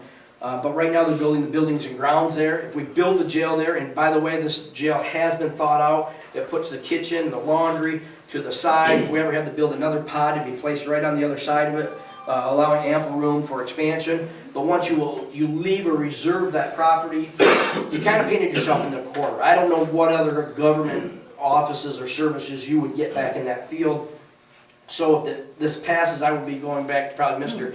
Plowman and the other county commissioners making one last pitch on that 69 acres. And the reason I say that, folks, it's the 100-year plan for Shiawassee County, in my opinion. It's 69 acres. If there's ever any more governmental expansion to be had in the next hundreds of years, it would all be at one location. It would be more or less the hub for Shiawassee County, right in that field.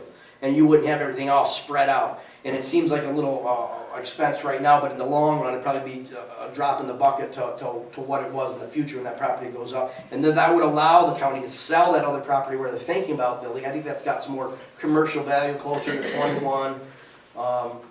And they could recoup. I think we could sell off some road frontage on the state road for businesses that want to, be outside the government complex. Good idea.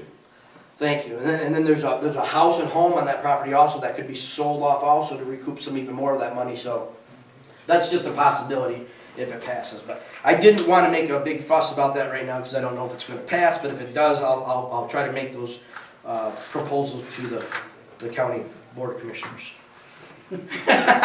Hint, hint. So. Thank you, Sheriff. You're welcome. And I'm going to stick around in case anybody has any questions that you didn't want to ask. If anybody wants to talk to the sheriff, please let him know, and you can step out into the hallway. Yeah, I'll step out back here. A perfectly civil conversation while we proceed with business here. Thank you so much for being here, Sheriff.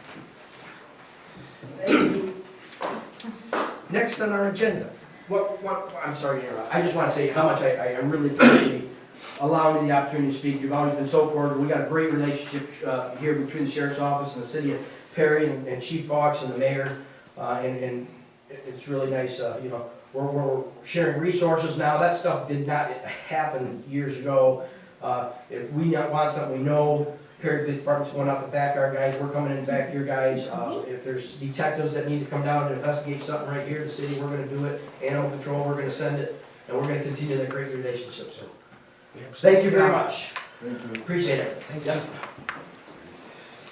The next item on our agenda is comments from the public. It is at this time during our meetings and at the end, under any other business that may come before council, that we open the floor for members of the public to address the council on any matter. We do have a 3-minute time limit. Do you have any public comment tonight? Yes, sir. Would you like to come up to our podium? I will. Very good. As soon as the traffic clears. Absolutely. Well, as you well know, I was here 2 months ago asking about some kind of resurfacing South Washington. Yes. Haven't heard the answers yet. And it got bad enough when the frost started to go out that my wife was, she was parking a car over at Olive Branch. You know, Bob Davis said, we'll help you out that, you know, but it's really a mess, okay? It's a dust storm, especially for the senior citizens over there, but I just wanna know if, after 8 weeks, if you got anything planned. I've heard stories, but, you know, what's going on? I'll deal with it under my mayor's report. Yeah, because, you know, I just like an answer, that's all I need. Because I'm kind of like the official representative of the neighborhood. In Washington Street. Don't be mad, Jerry. And we just, you know, like to get it taken care Brad, would you leave that door open, please? of. So if I could get some kind of response, I think I sent an email to you with pictures of the road. You did. I received It it. was a mess. Yep. In fact, right up front of my house, it's like a sinkhole. It really gets deep. I got 4-wheel drive, so it's no big deal, but the dust is the worst thing. Okay? But if somebody can get back with me, or, I think the council's been waiting, so I'll update them on what I've found since then. You know, I Stick heard- around, I'll deal with it. I heard crushed concrete possibly going down, or, I'll deal with that on my mayor's report too. okay? But I have to answer to these people, they want to know what's happening. Apparently, they don't like to come up here with me. Now you know what it feels like, yes. Okay, all right. Married to the whole block. Thank you. Okay, thanks. Hi, Jim. Are there other public comments? Congratulations.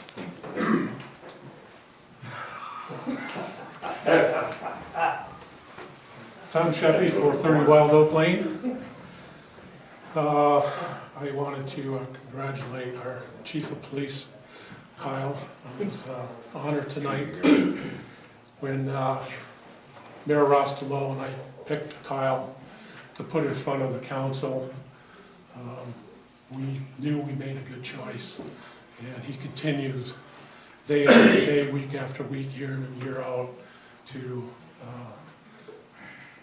make that judgment that we made as a good approval. And hopefully he'll be here for a while longer. I did want to tell the sheriff that I don't want him poaching any of our officers with this new building and our chief of police. Anymore. Because he is right. The last sheriff that we had, when we went to discuss with him some other business, wanted to get his hands on Kyle desperately. But he's gone, so don't worry about that. All right. That's not gonna happen. Look how cute he is on horse. Anyways, quickly, I just wanted to touch on a few things. You may already know, but I'm here really for the new council members, and if you know it, just let it slide off your back. This across the lot here is a parking lot. And this was designed, when we approved it, to be a parking lot. There was going to be a day when it was going to be either gravelled in or put pavement on it. It hasn't happened yet, but I still park out there no matter what, because I want to prove that there's still a parking lot. So, the other one has to do with the boards and commissions. I was here last week in support of Jamie, who gave her report to the council. My biggest pet peeve has always been, as a number of council members know, is getting reports from the boards and commissions that we deal with. And demand that of your boards and commissions to get reports. The last thing you want to do is walk out into the town, somebody waylays you on something they've heard, which is generally a bunch of bull to start with anyways, but people like to spread the worst types of things about certain boards and commissions, things that are going on, they have no idea. And You want the information from these people, you demand the information from these people. They are obligated to you, they are your representative to those boards. They are not the board's representative to you. And you make those decisions for them. When there's important decisions to be made, you need to be known about it. Now, John Paulman here is the Shiawassee County Commissioner, but he is also our representative to the fire board. And there are things that may be coming up here very shortly that you need to know about, that he will be voting on, and he needs to give you the information on that. And he can be very helpful and very useful, both as a commissioner and as our fire board's representative that we've had for many years, and he's done a great job. But again, it's your responsibility on that. Tom, I've never had to do this to you before, but you're I'm at your done. 3 minutes. So, yeah. Thank you. Any other public comment? Yes, sir. Welcome. Thank you. It's Bob Porter, 330 North Madison. I know, I asked to be on the planning commission, because you presented it last week, I thought it was this week, so. No, I haven't. Oh, you haven't, That's right. okay. Anyways, my comment is, the sheriff did a really good job, and I have a lot to think about, but we pay a lot of taxes in this town. 4.3 mils is a lot, and my little bit of research I've done, we pay more than Bloomfield Hills. If anybody's familiar with Bloomfield Hills, it's one of the richest cities in Michigan, one of the richest cities in America. I know that it can't be the average income here is more than Bloomfield Hills. So we need to think about where the money's going, what we're spending it on, how we can reduce that. I know I'm new to this city, 3 years, almost 3 years, but my average house is not $50,000. When I bought my house, I paid more than that, and also it went up, the Headley Amendment, I pay more. So to pay $180 or $160 a year for a jail, even though I'm convinced we need it, I don't know if I can afford that. So we're going to start pushing people out of the city where we want to get people into the city, especially younger people. And I'm not saying myself as young, but we want to get people in. So if we keep raising our millage, we're not going to have that happen. Okay? Thank you. Thank you, Mr. Porter. Very good. Appreciate your comments. Thank you. Any other comments from the public at this time? Yeah. Thanks. Seeing no other public comment, we will move to communications. Devin, do you have any communications for the council tonight? The only thing I wanted to make sure that all council received their copy. Dory has implemented your Perry's Pride sections and reminds everybody to yell over when it is your time. And if you have any questions, she can help you out with that. That's all I have. Very good. We will now move to mayor and department head reports. Do I have any department head reports tonight? Anything from the treasurer? Later. Anything from the I have to check the other. I'm sorry? I have a few. What? Important days to remember, May 7th, which will be next Tuesday, a special election. Registered voters will vote in council chambers. Doors will be open from 7 a.m. to 8 p.m. Also want to let you know that City Hall will be open this Saturday, May 4th, from 9 a.m. to 5 p.m. to give voters the following opportunities. Due to the state laws that have changed, you can now register to vote for Tuesday's election if you have the proper ID. So you can register as a new voter. You can update your registration, like your name change or address, as long as you have the proper ID information. You can receive an application and ballot to vote absentee. And then reminder that the law has changed and the applications no longer ask for a reason to receive an absentee ballot. When you're registering to vote with the clerk, there are ID requirements that must be met to allow you to vote in the city for the next Tuesday election. If you want the details, please call the clerk's office. I also, this was mentioned by our Mayor Pro Tem, Michael Queen, and I want to remind everybody again, citywide yard sales will be Friday, May 17th through Sunday, May 19th. If you want to get on the map, the deadline is Friday, May 10th by 4 p.m. You can call our office. City Cleanup Week is scheduled Monday, May 20th through Friday, May 24th. Flyers with all the details are available on the city website and at City Hall. And last, the city has confirmed that the VFW will be having the Memorial Day Parade as usual on Saturday, May 25th. It will kick off at 11 a.m. at the VFW and end at Roselawn Cemetery. Anyone wanting to participate should call the VFW at 517-625-3154. And that's all. Chief? I do not have a report, but I'm going to make myself available if you folks have any questions. Any questions for the chief? All right, thank you. That takes us to the mayor's report. Well, let me start with what might be viewed as good news, given our current discussion regarding millage rates.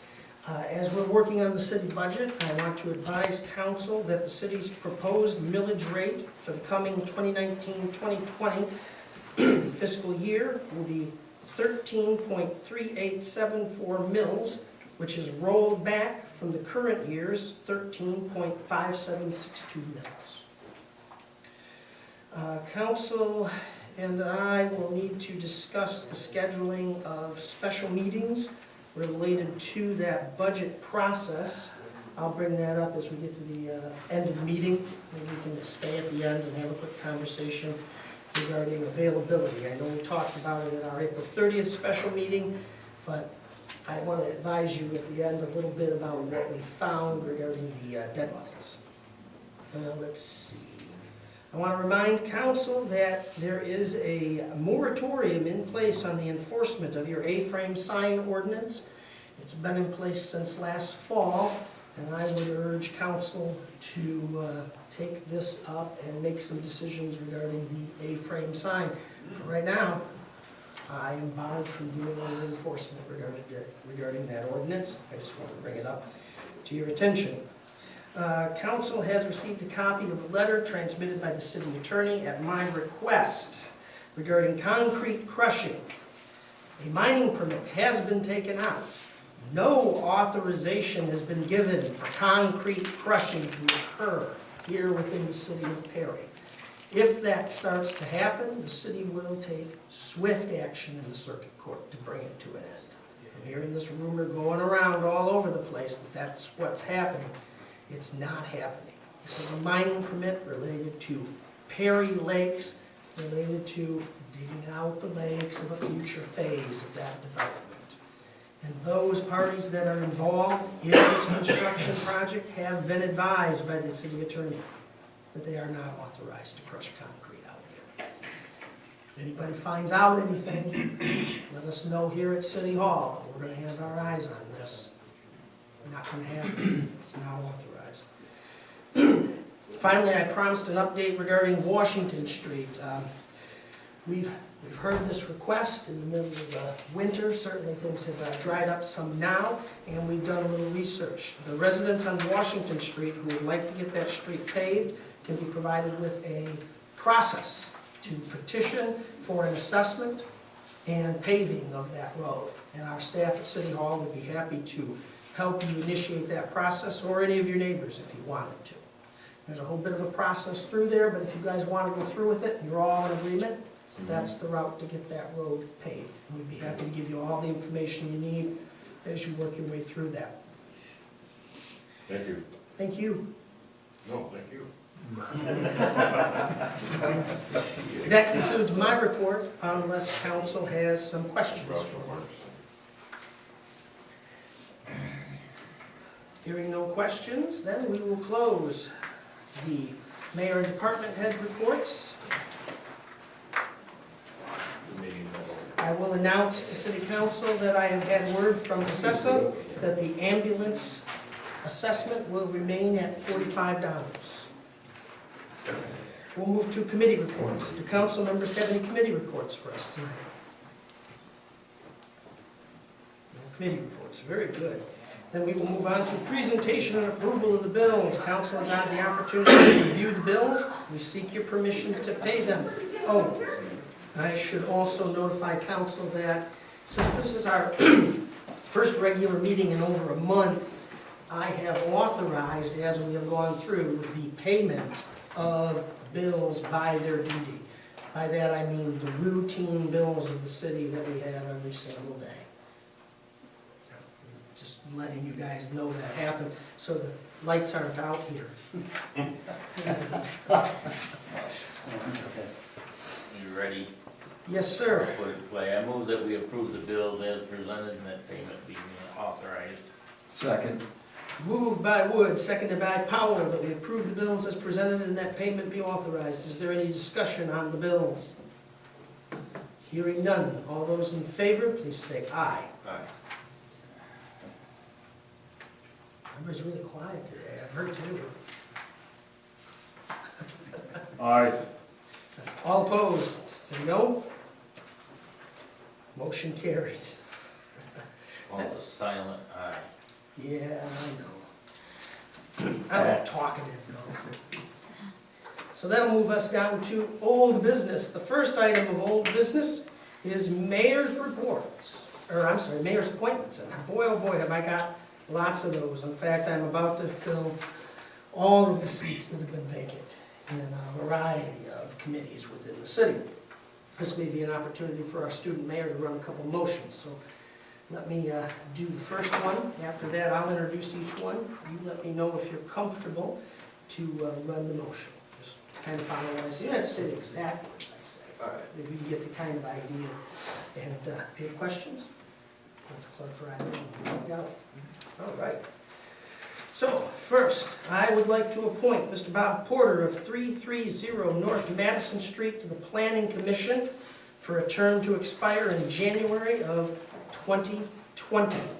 He will be filling the seat vacated by Mayor Pro Tem Mike Queen. I seek the council's, excuse me, I seek council's consent to this appointment. I move to approve the mayor's appointment of Bob Porter to the planning commission for a term expiring January 2020. Second. Moved by Elliott, second by Grass, to approve the mayor's appointment of Bob Porter to the Planning Commission for a term to expire January of 2020. Is there discussion on the motion? Hearing none. All in favor, please say aye. Aye. All opposed, please say no. Motion carries. You ready? Not yet. Let's do another example. I don't blame him. You know, it's pretty rare. Other than student mayors, nobody gets put up here at this table for the first time and is expected to run motions. So it's really an admirable thing that these young people do. All right, my next appointment is Mike Tobias of 113 East Polly Street to the Local Officers Compensation Committee for a term to expire October of 2024. I seek council's consideration and approval of the appointment. So moved. Well, that came from left field. It did? So moved. Never heard it like that, but that was. You asked? No, that was done. Moved by Wood, is there a second? I'll second. Moved by Wood, seconded by Elliott to approve the mayor's appointment of Mike Tobias to the Local Officers Compensation Committee for a term expiring October 2024. Is there discussion? Hearing none, all in favor, please vote aye. Aye. All opposed, please vote no. Motion carries. I want to tell you, when I talked to Mike Tobias, I asked him only one question. I said, are you prepared to go in there and say we pay these people enough? He said, yes, so he gets the appointment. They're the ones that said our pay. Also, he answered the question correctly as well. So I would appoint Greg Weckworth of 209 Keeney Street to the Local Officers Compensation Committee for a term to expire October of 2020. I seek council's approval of this. So moved. Second. Moved by Wood, seconded by Grass, to approve the mayor's appointment of Greg Weckworth to the Local Officers Compensation Committee for a term to expire October of 2020. Is there any discussion? Hearing none, all in favor, please say aye. Aye. All opposed, say no. Motion carries. This one I am particularly, actually, I'm pleased about them all, but I'm also very pleased about this one. Tonight, I appoint Devin Miller of 3316 Bath Road to the SADA Board for a term to expire in October of 2021. I seek council's advice and approval. Absolutely. So, Okay. Leave it to Chris. It's Chris, you seconding. Who made the motion? I did. Terry did. I just want to say that's a good recommendation. Ready? I just hope the rest doesn't. You get another read on too, so you don't want to push yourself too far tonight. It's up to you. We'll be ready for the next meeting. That's a fair answer.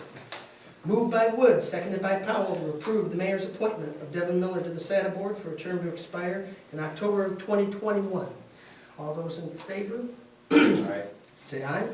Aye. All opposed? Say no. Motion carries. That takes us to new business. We have third quarter budget comparisons and amendments. Joanne Velting. Didn't you already read these at a previous meeting? I did, but Do we have to read them again? Probably we better read them at this meeting. If your city treasurer will read these out loud and completely, then city council doesn't have to in their motion. okay. For our third quarter budget comparison, the budget comparison for the second quarter, we had a few more adjustments, but they were taken care of with what I call housekeeping. In other words, they went through the bill process through one line item, and they needed to be corrected and put in the proper line item, so they were not over budget. So those have been maintained. So in our third quarter budget comparison, we have 3 amendments, 2 in general and 1 in highway major. The first budget amendment is line item 101-193-000-702-000, and this is election salaries. And I'm requesting a $2,000 increase. This is going to be made up by reallocated expenses. And so the original budget was $2,000. With the requested amount, the new budget total is going to be $4,000. And that adjustment is on page 3. The second amendment is 101-371-000-800-000. This is in contracted services, and I believe that is in, sorry about that, the building inspector's line item. For he's having to pay for the mechanical inspections, and we really did quite well in the building department this year. So the increase that I'm requesting is $4,000. Again, that's done by reallocated expenses. The original budget amount was $2,000. With that $4,000 increase, we are now looking at that line item to be $6,000. Those 2 adjustments make our general fund expenditure total $1,141,736. The final amendment is in highway major 202-463-000-970-000. This is for paving. This was the paving that was required to meet the non-motorized improvements so that we can continue to receive our Act 51 revenues. I'm requesting an increase of $19,000. This is going to be funded by surplus revenues. In other words, we have extra revenues in that fund. The original budget total was 0, and so the new budget total is going to be $19,000, which will make our total highway major account for expenditures $160,880. So if you'll look at your third quarter budget comparison, we have the original budget.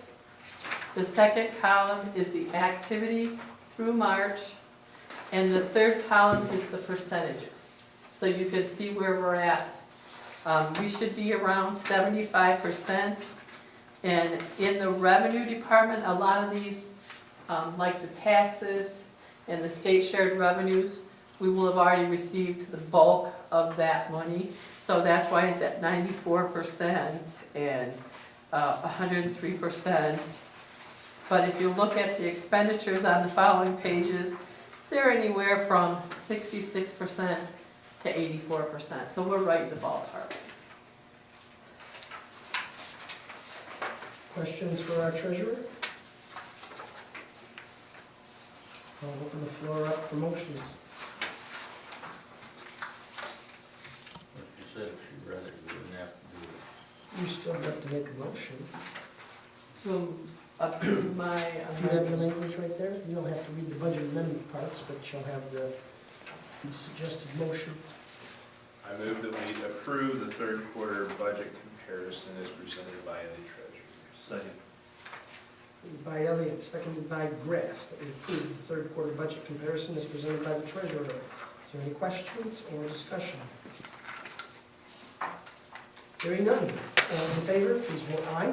Aye. All opposed, please vote no. The motion carries. That will move us to Mayor's proposed 2019-2020 budget. As council is aware, we are still working on that. I would like to leave this on the agenda as no action taken. Do I have council's consent to that? I'll move so. Second. Okay, doesn't take a motion as long as Okay. everybody's okay. Set public hearing for mayor's budget and millage. Again, we're still working on this. I'd like to leave this on as no action taken. May I have council's consent for that? Absolutely. And, excuse me, that moves us to possible approval of option agreement to purchase real estate. Somebody have a report on this for courtesy? No, I was just being proactive. I don't know where it's at with. Oh, this is the option related, well, okay, let's get this all out in the open. Right now, we are, I got lost in the agenda, John, has that ever happened to you? What's that? I didn't catch. I got lost in the agenda, I didn't realize where I was. Well, after 4 hours of meeting, you know. This is seeking an authorization from the council to get an option on the Dune Buggy Shop downtown. As council, I believe, is all aware, we have been looking for an opportunity to buy that property for the purpose of establishing a new library. You guys know that some of the pieces are in place. We discussed the sale of the Britton Road property in connection with that, but there's still some more work to do for us to be able to do that. And we're asking the Fultons to hold this property off the market so that we have an opportunity to round those funds up and be able to make a purchase. We have negotiated with them an option, and I seek council's approval with that option. Authorization for me to sign it and make the option payment. I thought I was hearing the commissioner gonna volunteer some money there. John, usually what I do for him is I give Oh, him the pocket change. wait a minute, which hat do you want me to wear? County commissioner hat, of course. The Perry hat. How about the fire? There you go, Terry. Yeah. Don't Oh, pitch hey, in. look at this. That's what I always do to him. Yeah, that's more money than I got for the whole month. I hear that all the time. And this is still, So I'll we'll have the option to sell There you go. where the library is now. Well, that would be part of the process I have to work through. Okay. This is to put a hold on the property that we would like to obtain for the new library. The risk that we run without an option is that the Fultons get a great offer and the building is gone by the time we round up the funding. And I would like to make sure that that doesn't happen. But how, I don't understand how that works. Do they give us a date to say yes or no by? They're giving us 90 days. Okay, They're agreeing to that's how far it's to been. not sell it for 90 days. We have expressly agreed that they can show the property to other potential buyers and they can accept backup offers. But for 90 days, that property is held and the city is the only one that can buy it, if we can round the money up. Okay. Now, if we want another 90 days, we'll have to renegotiate that again, but I'm hoping that we can get the pieces all in place in time to work our deal out with them in 90 days from when we sign this. Is there a purchase amount? The purchase amount hasn't been agreed to. Okay. The ask is 145,000. Okay. Are you comfortable? I still got that pinch in my neck. I'll get out of here. All right, I move that the city council does hereby approve the option to purchase real estate as presented between the city of Perry and Donald Fulton and Linda Fulton for the option fee of $3,400. Wow, almost blew that one. And does further authorize the mayor and city clerk to sign the same.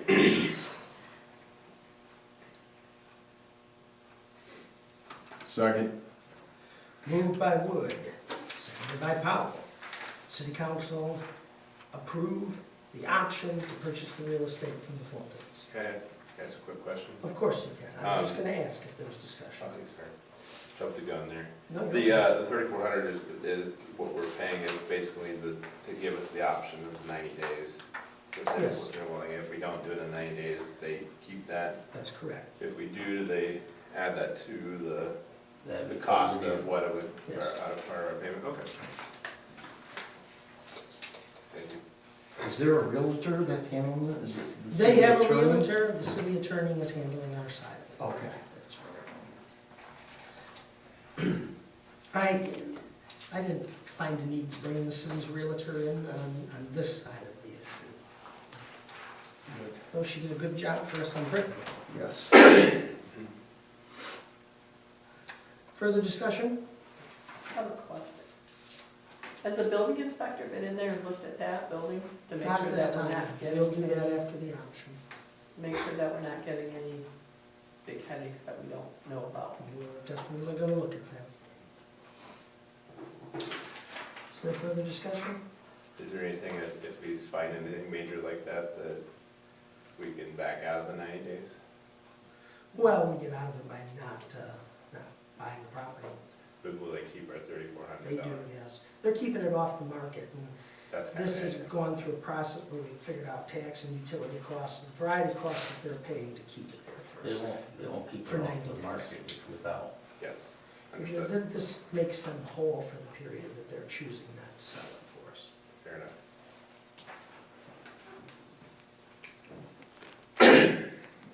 Further discussion?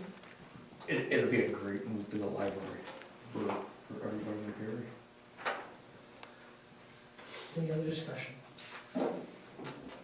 All in favor of the motion, please say aye. Aye. All opposed, please say no. Motion carries.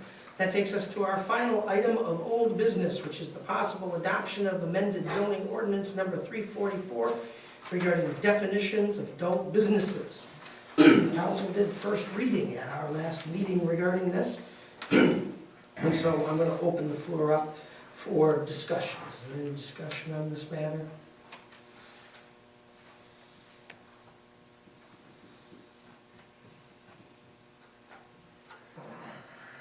No discussion. Can I ask a question?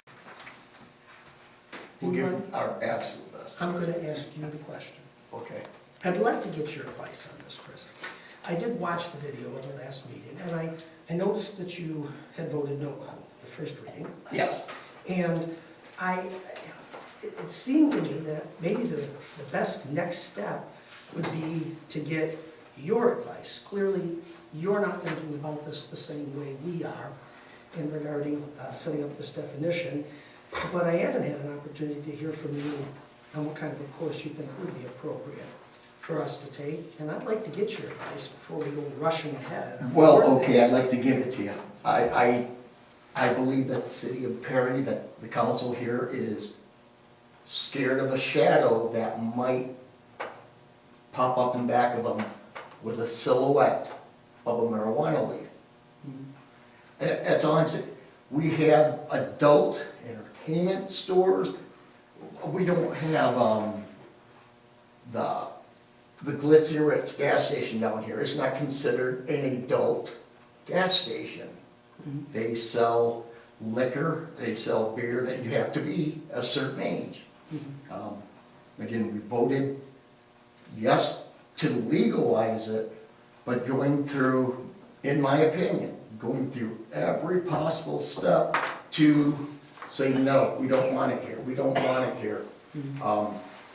What I've heard and from the paperwork that you've given us as council members, it'll have us, it'll be, you know, the statistics that we are reading from here is this, this, this, and this, and this, but everyone is from a Christian group or it's not about what the people of Perry or the citizens of Michigan have voted on. Now we're trying to block this off as in, well, we don't want it here because of ABC. I've spoke to these people and they're all in your church.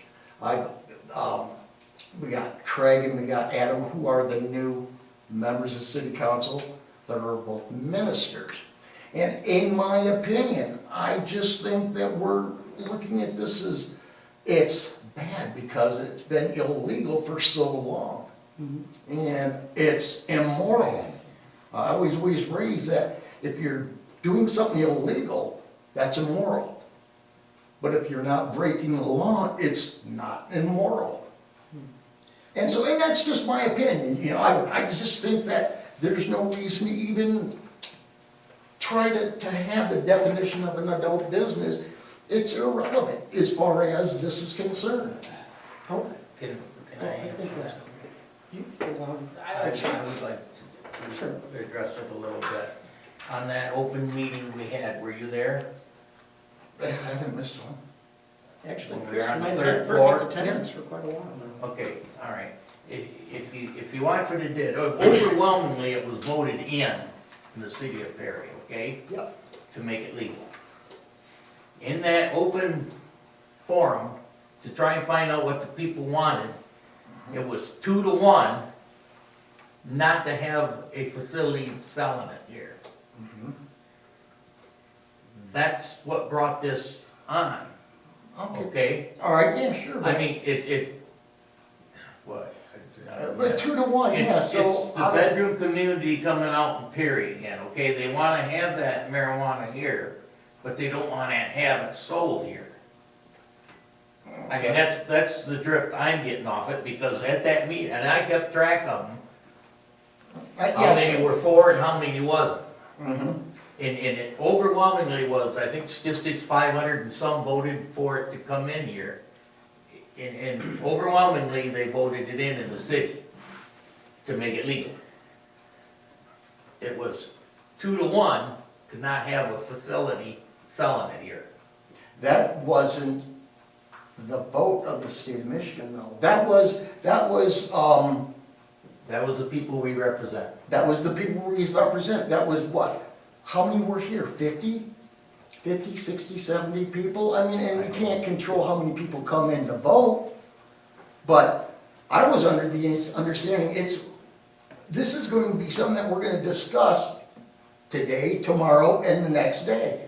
There's no reason to, because the state of Michigan is going to have a law written on how to go about having a medical store in your town, how to sell it. They don't have any rules for easily another year. There's no reason to continue. Can I just make one correction though?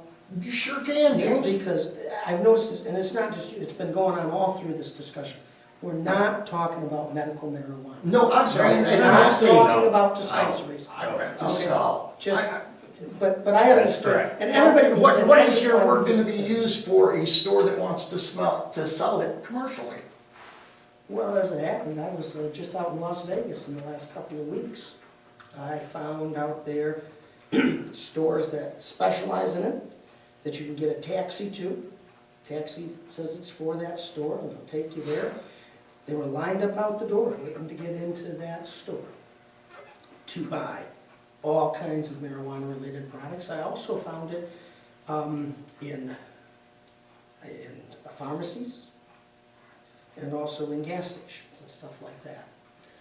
So it can be pretty open. Now, that doesn't mean that we have to open it up that much if we're going to allow it. So let's have We a don't vote on really who wants know. to have drivers pick you up and take you to pick it up and then bring it back. Well, I It's, just but said- we're still a year out, we don't even know what the rules, Yes. what the laws are gonna be. Yep. That's why I'll vote no every single time I have the option, because there's no reason to even bring it up Okay. a year in advance. Now, what you said for the first meeting that we had, Yeah. the day after the election, was, do we want to have it okay here? And if so, how many do we want to allow? I didn't have a problem with that. Right. But to say, You're in control. I'm sorry. You're in control. Yeah, There's only 4 of us here. You vote no, I don't vote. Am I not correct? well, absolutely, but I'm letting it be Yeah, known yeah, right now, for- I for will it to go through. continually vote I no. hadn't thought about that. Now that Terry brings it up, he's correct. So So you're. let's it's put this me. out in the open, let's put this out in the open. An ordinance approval takes 4 affirmative votes of the council. Tonight, that means unanimous. Hadn't occurred to me, I was a little concerned, because you're right, Chris, I had said we wanted to talk about it. And as we've been going forward, we've all been unanimous. And what got my attention in the first reading of this was that we weren't unanimous anymore. And my purpose was to slow this down a little bit and get a little more discussion going on, because that is what I promised. Now, if we've all evaluated this and we're satisfied and we're going forward, then that's different. I don't want to make you guys discuss something that you've received enough information on. But what I got out of the last meeting is that maybe we were moving a little too fast, and I wanted to start some more discussion. Now, Terry makes an absolute correct point. Mhm. You understand what I said, right? Yes, 1, 2, So 3, you're in 4. control. We don't, Is it, it's not settled because one votes the other way. Is it possible to put this off till next month, till we have a full council? I've time to think about this a little more. Okay, what good is next month gonna do? Well, we have 2 council members that are. But we still don't know what the laws are, so we can have this discussion over and over and over again for naught. We don't know what the rules are gonna be. Sure, and that gives us time to do that. You see what I'm saying? That way you're not hammering either way, one way or the other, and it gives you further time to talk about it, and I'd like to think about it a little more. And so let's think about it, but we don't need to have it up for a discussion every single time. That's all I'm saying. Yeah, I'm not arguing that. No, I know you're not, and I apologize. No, no offense, no offense. Yes, thank you. Well, I don't want to cut any discussion off. We can continue discussions, but let me give you your options when you're done discussing it tonight. Options are that there can be a motion in a second, and you will vote tonight, and it will come out the way it comes out. Okay. Or, council can leave this no action taken, and it comes before you at our next meeting again. Or, you table it till a definite time, and then it comes up at the time you've tabled. So let me give you an example. Let's say you said, well, yeah, I want to think about it, let's push it out till June, and you can table it till specifically the second meeting in June. The final option is that you can table it indefinitely, which means it sits on the table and nobody but the council can take it off. To table it indefinitely requires a vote to table it indefinitely and to take it off the table. And that would be a majority of vote to take it off the table. By taking it off the table, you would then discuss it again and vote on it. So those are the options on what you want to do. I'll open this back up because I was trying to start some discussion. I feel like we're having some. You're right, okay. Okay, so those are the options.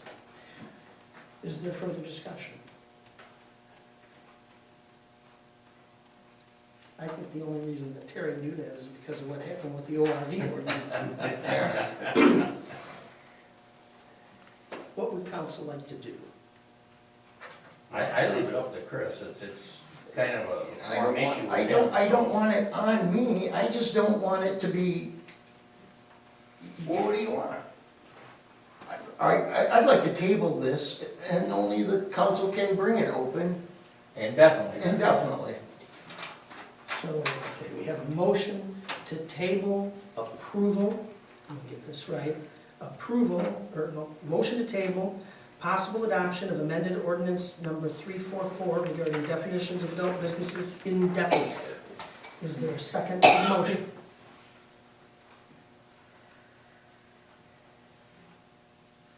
I'll second it.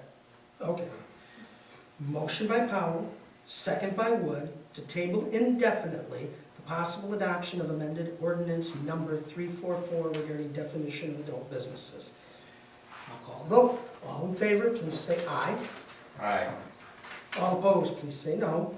No. All right, we have to do a roll call. We have a split vote. Mr. Elliott? No. You will wait to be asked. Okay. That was Mr. Krass's vote, so we have a no, we have a no. Mr. Powell? Yes. Mr. Wood? Aye, yeah. All right, the vote is 2-2. This hasn't happened since Ross Stallone was mayor. He had to vote on the Saturday. Mayor breaks a tie if his vote can make the difference. I find that a motion to table does not require 4 affirmative council votes. Therefore, my vote makes a difference. I vote yes. The motion is tabled, or the matter is tabled indefinitely. This motion may be brought back onto your agenda by a motion of council, any council members, and then council will vote again. I thought I might get out of this job never voting. And I saw history tonight. I saw history. Did you ever get to vote when you were mayor, John? Yeah. Uh-uh. A couple. But you still came aboard. Well, that's all right. In all the years that Ross was mayor, he voted one time. I don't think Steve Dawn ever voted. I had one veto. I vetoed the post office going in down by my bog plant on William Street. I didn't feel that everybody coming to the post office down those side streets was the right thing to do. And I vetoed, and they couldn't sustain my, they could sustain my veto. Yeah. In the next meeting, it got built where it got built. Yeah. I think I've had 5 vetoes, 5 or 6, Huh? but I haven't been overridden. Yeah. That was not meant as a challenge. Just, okay. That was for the new library. You were asking, I just pitched in. It's going to come. Mayor, could I make, I'll comment as the fire board. Sure, ambulance well, board. let me close this out of old business. We'll move to any other business. Our second opportunity for public comment. John? Okay. Again, I think it's a tremendous good idea that if that building can be secured for the library, it's got windows, it's a sound structure, hopefully. It's got a big finished basement. Then I'll take the commercial aspect. If that building was on 2 acres with 80 cars parking, it wouldn't be a library. But it's downtown. There's never going to be a tremendous amount of parking to support possibly what could go in there. So I think, I was a business person all my working career, I think it's a real good idea for a library. Then, of course, I have 2 hats there. As the chairman of the Cessa Alliance, we're thinking about adding space. Our avenues of thought. We do nothing. We could put up a couple boards inside or whatever, but we really don't do anything with the building we have. It is over 30 years old. The life expectancy with the ambulance in there, it's crowded, and we need to do something. We can keep the same footprint of that building and go up, put our living quarters upstairs for ambulance personnel, training room, a pole, everybody wants a pole to the 2nd story. It's hard getting up, I like to see it. Storage, record storage, equipment storage. Put the ambulances out on First Street instead of ambulances coming out the back or coming out on Main Street. Maybe using that lot where the war memorials are. Going to another location. But let me add that going to another location, you're going to have water sewer, you're gonna have 10-inch to 12-inch water mains. If you go north of town, you'd have to have another water tower. You follow what I'm saying? Yep. And then for those who would say, oh, you can do your own pressure for water if you go in the country. I know Home Depot, under all the codes, spent 1.2 million putting in pressure for that building. So, I mean, that's kind of, in the ground would be a couple million too. Cessa might as well buy us a second water tower. Yeah, well, yeah. Yeah. Well, that has come up, that's why they wanted us to go way out there, so we would pay for it all. Yeah, okay, so we asked for 9 mils instead of what we should ask. Yeah, okay, you get the discussion on that. But anyway, coming back, and then with this proposal that could come to fruition, possibly, then the fire board might be interested in the old library. We've talked about it. We know that there's a basement in that building. We know that we'd have to have it looked at, like Devin looked at, you know, maybe you find some bad things, so maybe you don't. I don't think it has a basement. No, I think it does. It has a stairs going up to an attic kind of thing. Yeah, but I think I just had a tour of it yesterday. I think there's a basement, maybe they closed it off, I don't know. I think there's a basement. But anyway, if there's not, maybe that's good, but if we did secure that building at a very favorable price.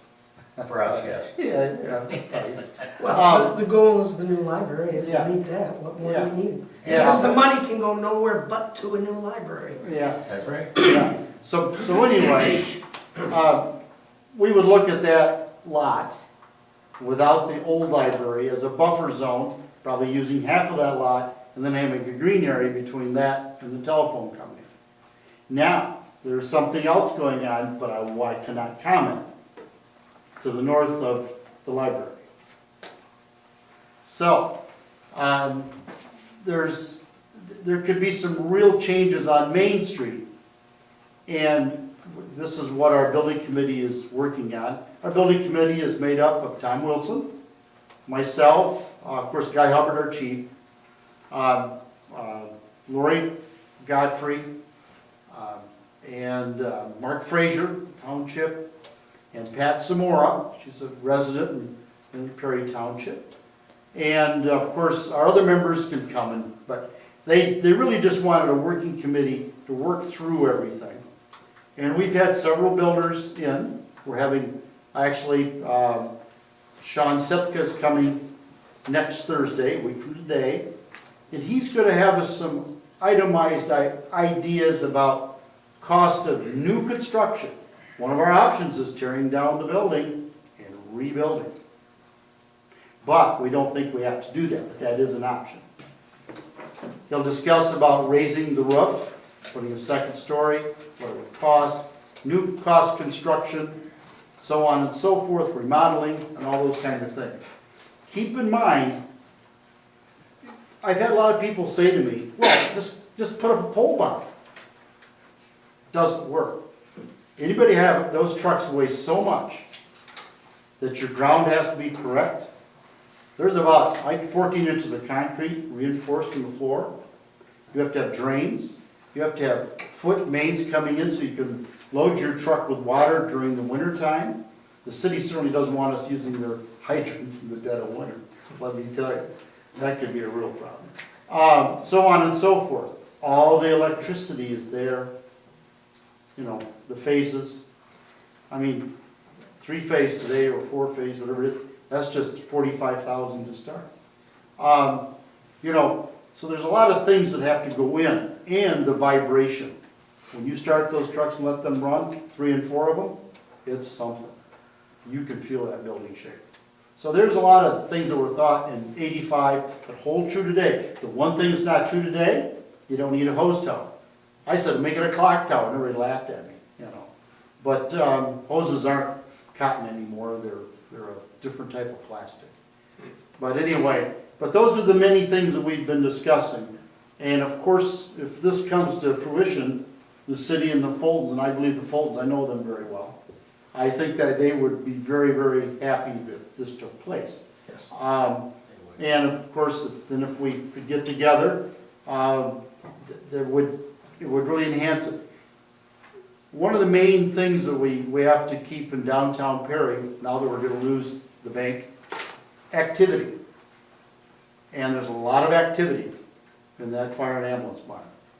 And if that activity on that end of town went away, wow. I mean, the bank is a real challenge. So, anyway, but I'd just like to throw that out. We're thinking, what we would do. Well, I've got my option. I'm ready to talk when you are. Yeah, I know. You and I talk. Anyway, but, but if you have any questions, get a hold of me. Give me a call. I'm more than happy. Or you're invited to our third Monday of every month. We have our board meeting at the fire hall, and it lasts about 35 minutes. It's pretty routine stuff.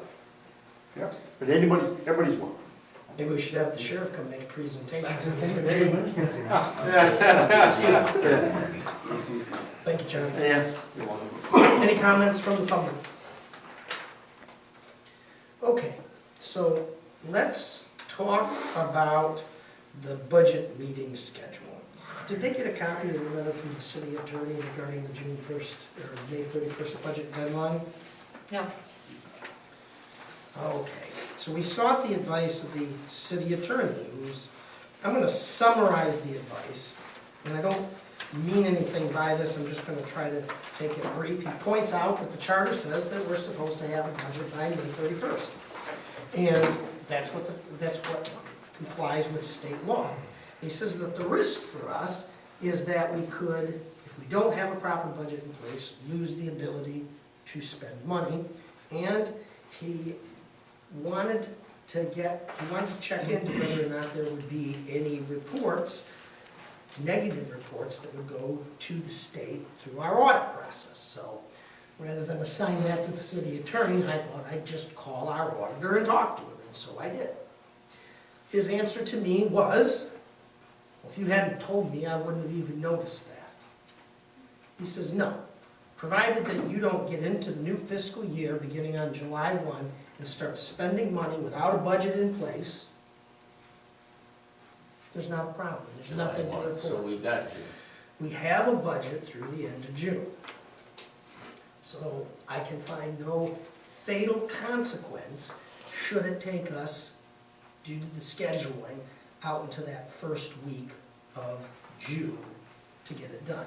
Now, I'm not saying that we shouldn't try to get it done by May 31, but because we've had so much trouble mustering a quorum with loss of a council member, on top of that, with loss of some family members and things that have kept everybody away, we're behind. And so we do have some room without fatal consequence to the city to get this taken care of.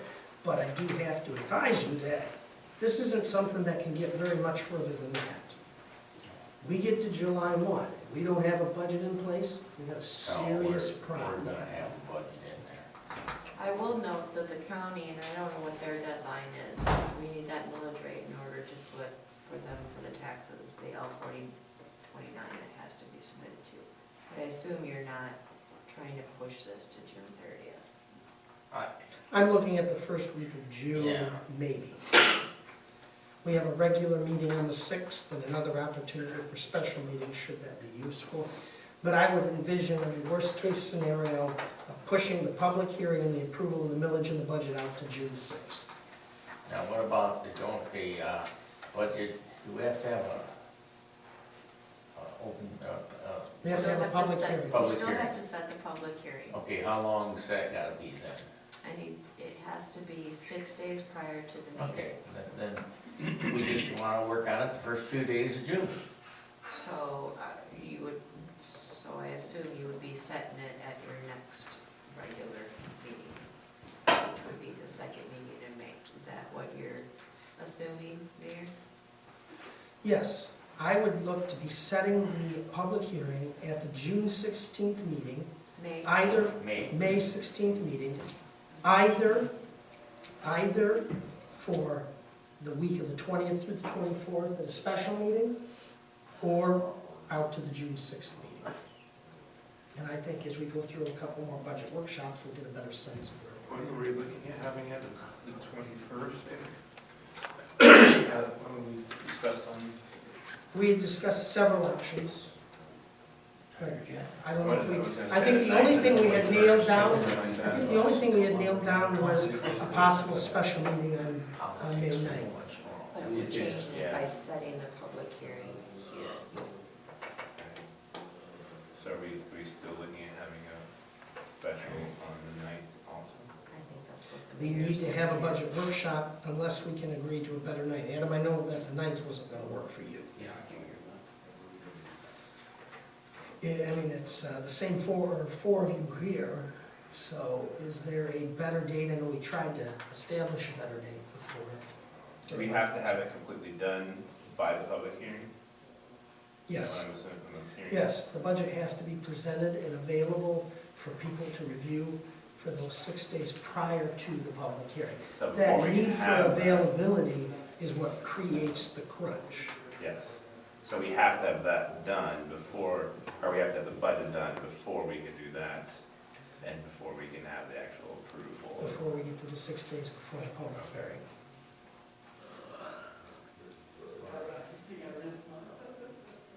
So we're looking at what days are we wanting to do? Well, the 9th, we had, at least 3 of us could be here. I haven't been able to speak to Mr. Queen, so I don't know if he can be here or not. I'm not sure if anything has changed for anybody, but we can find a date that would work for Adam. Adam, are there some dates that would work for you that we can just look at, see if this is available? Let's see here. Again, I don't have to have a quorum, but as much as I can involve council in that budget workshop, the better. Is it this one? Are you talking any specific days of the week? Well, I'm just looking for some other suggestions besides the 9th that would work for you. Probably the big days that don't work for me are, I can do Mondays, I mean, those are a little harder, but the 7th won't work for me, and the 28th won't work for me. But other than that, for the most part, should be open. Okay, actually, for us. Okay. Okay. I was just kidding. So 7th, 28th, 9th, the rest of them are pretty good. Okay, so are there any other days in those parameters, 7th, 20th, 28th, 28th. and 9th? So that would open the 8th, the 13th, the 14th, and the 15th for another budget workshop. Are any of those days no good for anybody else? I'm good for all of them, just the third Monday I can't. Chris? Any day I'm good. Fred? Unclear to me. I'm on the 13th. I'm sorry? I'm on the 13th We'll go on the 13th. of May. We can Okay. cancel that. I can have it taken care of, but I just wanted to make. Well, but it's often helpful to have the clerk here for the budget itself, for budget reasons. Devin, is there a problem with the 8th on your calendar, day after an election? So that's going, I assume this physically one's be not here. gonna go until like 3 in the morning. I would say I can physically be here. Mentally, I don't. But It's your physically, mental yeah, part I we can- want. I can be here, yeah. If it works. Okay. And will you buy goodies for the DPW so they'll help me put this place back in order the day after? Usually I give myself a I have a break. DBW meeting in the morning of the 7th, and I'm supposed to bring them coffee and donuts the day before. Everybody good with the 8th? That'll leave some more time for another special if you need another workshop. So the 8th instead of the 9th? Yep, as long as it works for everybody. Okay, I will get the meeting called. And we'll see where we're at, and we'll figure out by the 16th if we are going to be able to set a special meeting for the 23rd and do the public hearing and approve the budget, or if we're gonna push it out to June 6th. 16th with Dallas, and if you're shooting for the 23rd, is that what I'm understanding you? Yes.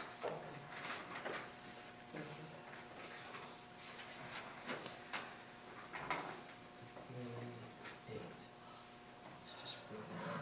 Oh, I'm not out of the office at all that day. Huh. Good. Okay, any other business to come before council? Do council members have any other items of business to take action on? Hearing none, we will move to council discussions and observations. Councilman Grass, any discussions or observations for us? Appreciate the chief of police, I think that's great. Role in capturing that fellow, glad he's here. Thank you. Councilman Elliott, any discussions and observations? Is that you? Everybody's reaching. He's attacking you. Mine's on that side of the building. It's one of us. Everybody's reaching. It's yours. There you go. Thanks, Alex. Councilman Elliott, any discussions or observations without a horn? No. Councilman Powell. I want to thank you for, if you were part of inviting the sheriff here for that. I thought that was really informative.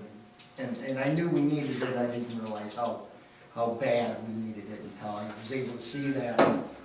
I'm going to, in the very, very, very near future, we're gonna schedule a parks and property meeting, and I will let you know plenty of time to get it posted. Other than that, I'm good. Thank you. Councilman Wood? No. Well, I want to thank you guys for being here tonight. It's been glad to have you sitting up here, kind of see what goes on. And I'm kind of excited to have you back for our May 16th meeting. Give you an opportunity to actually run a little bit more of the meeting and do those things. I want this to be comfortable for you, so you'll guide me in what you're going to do and what you want to handle.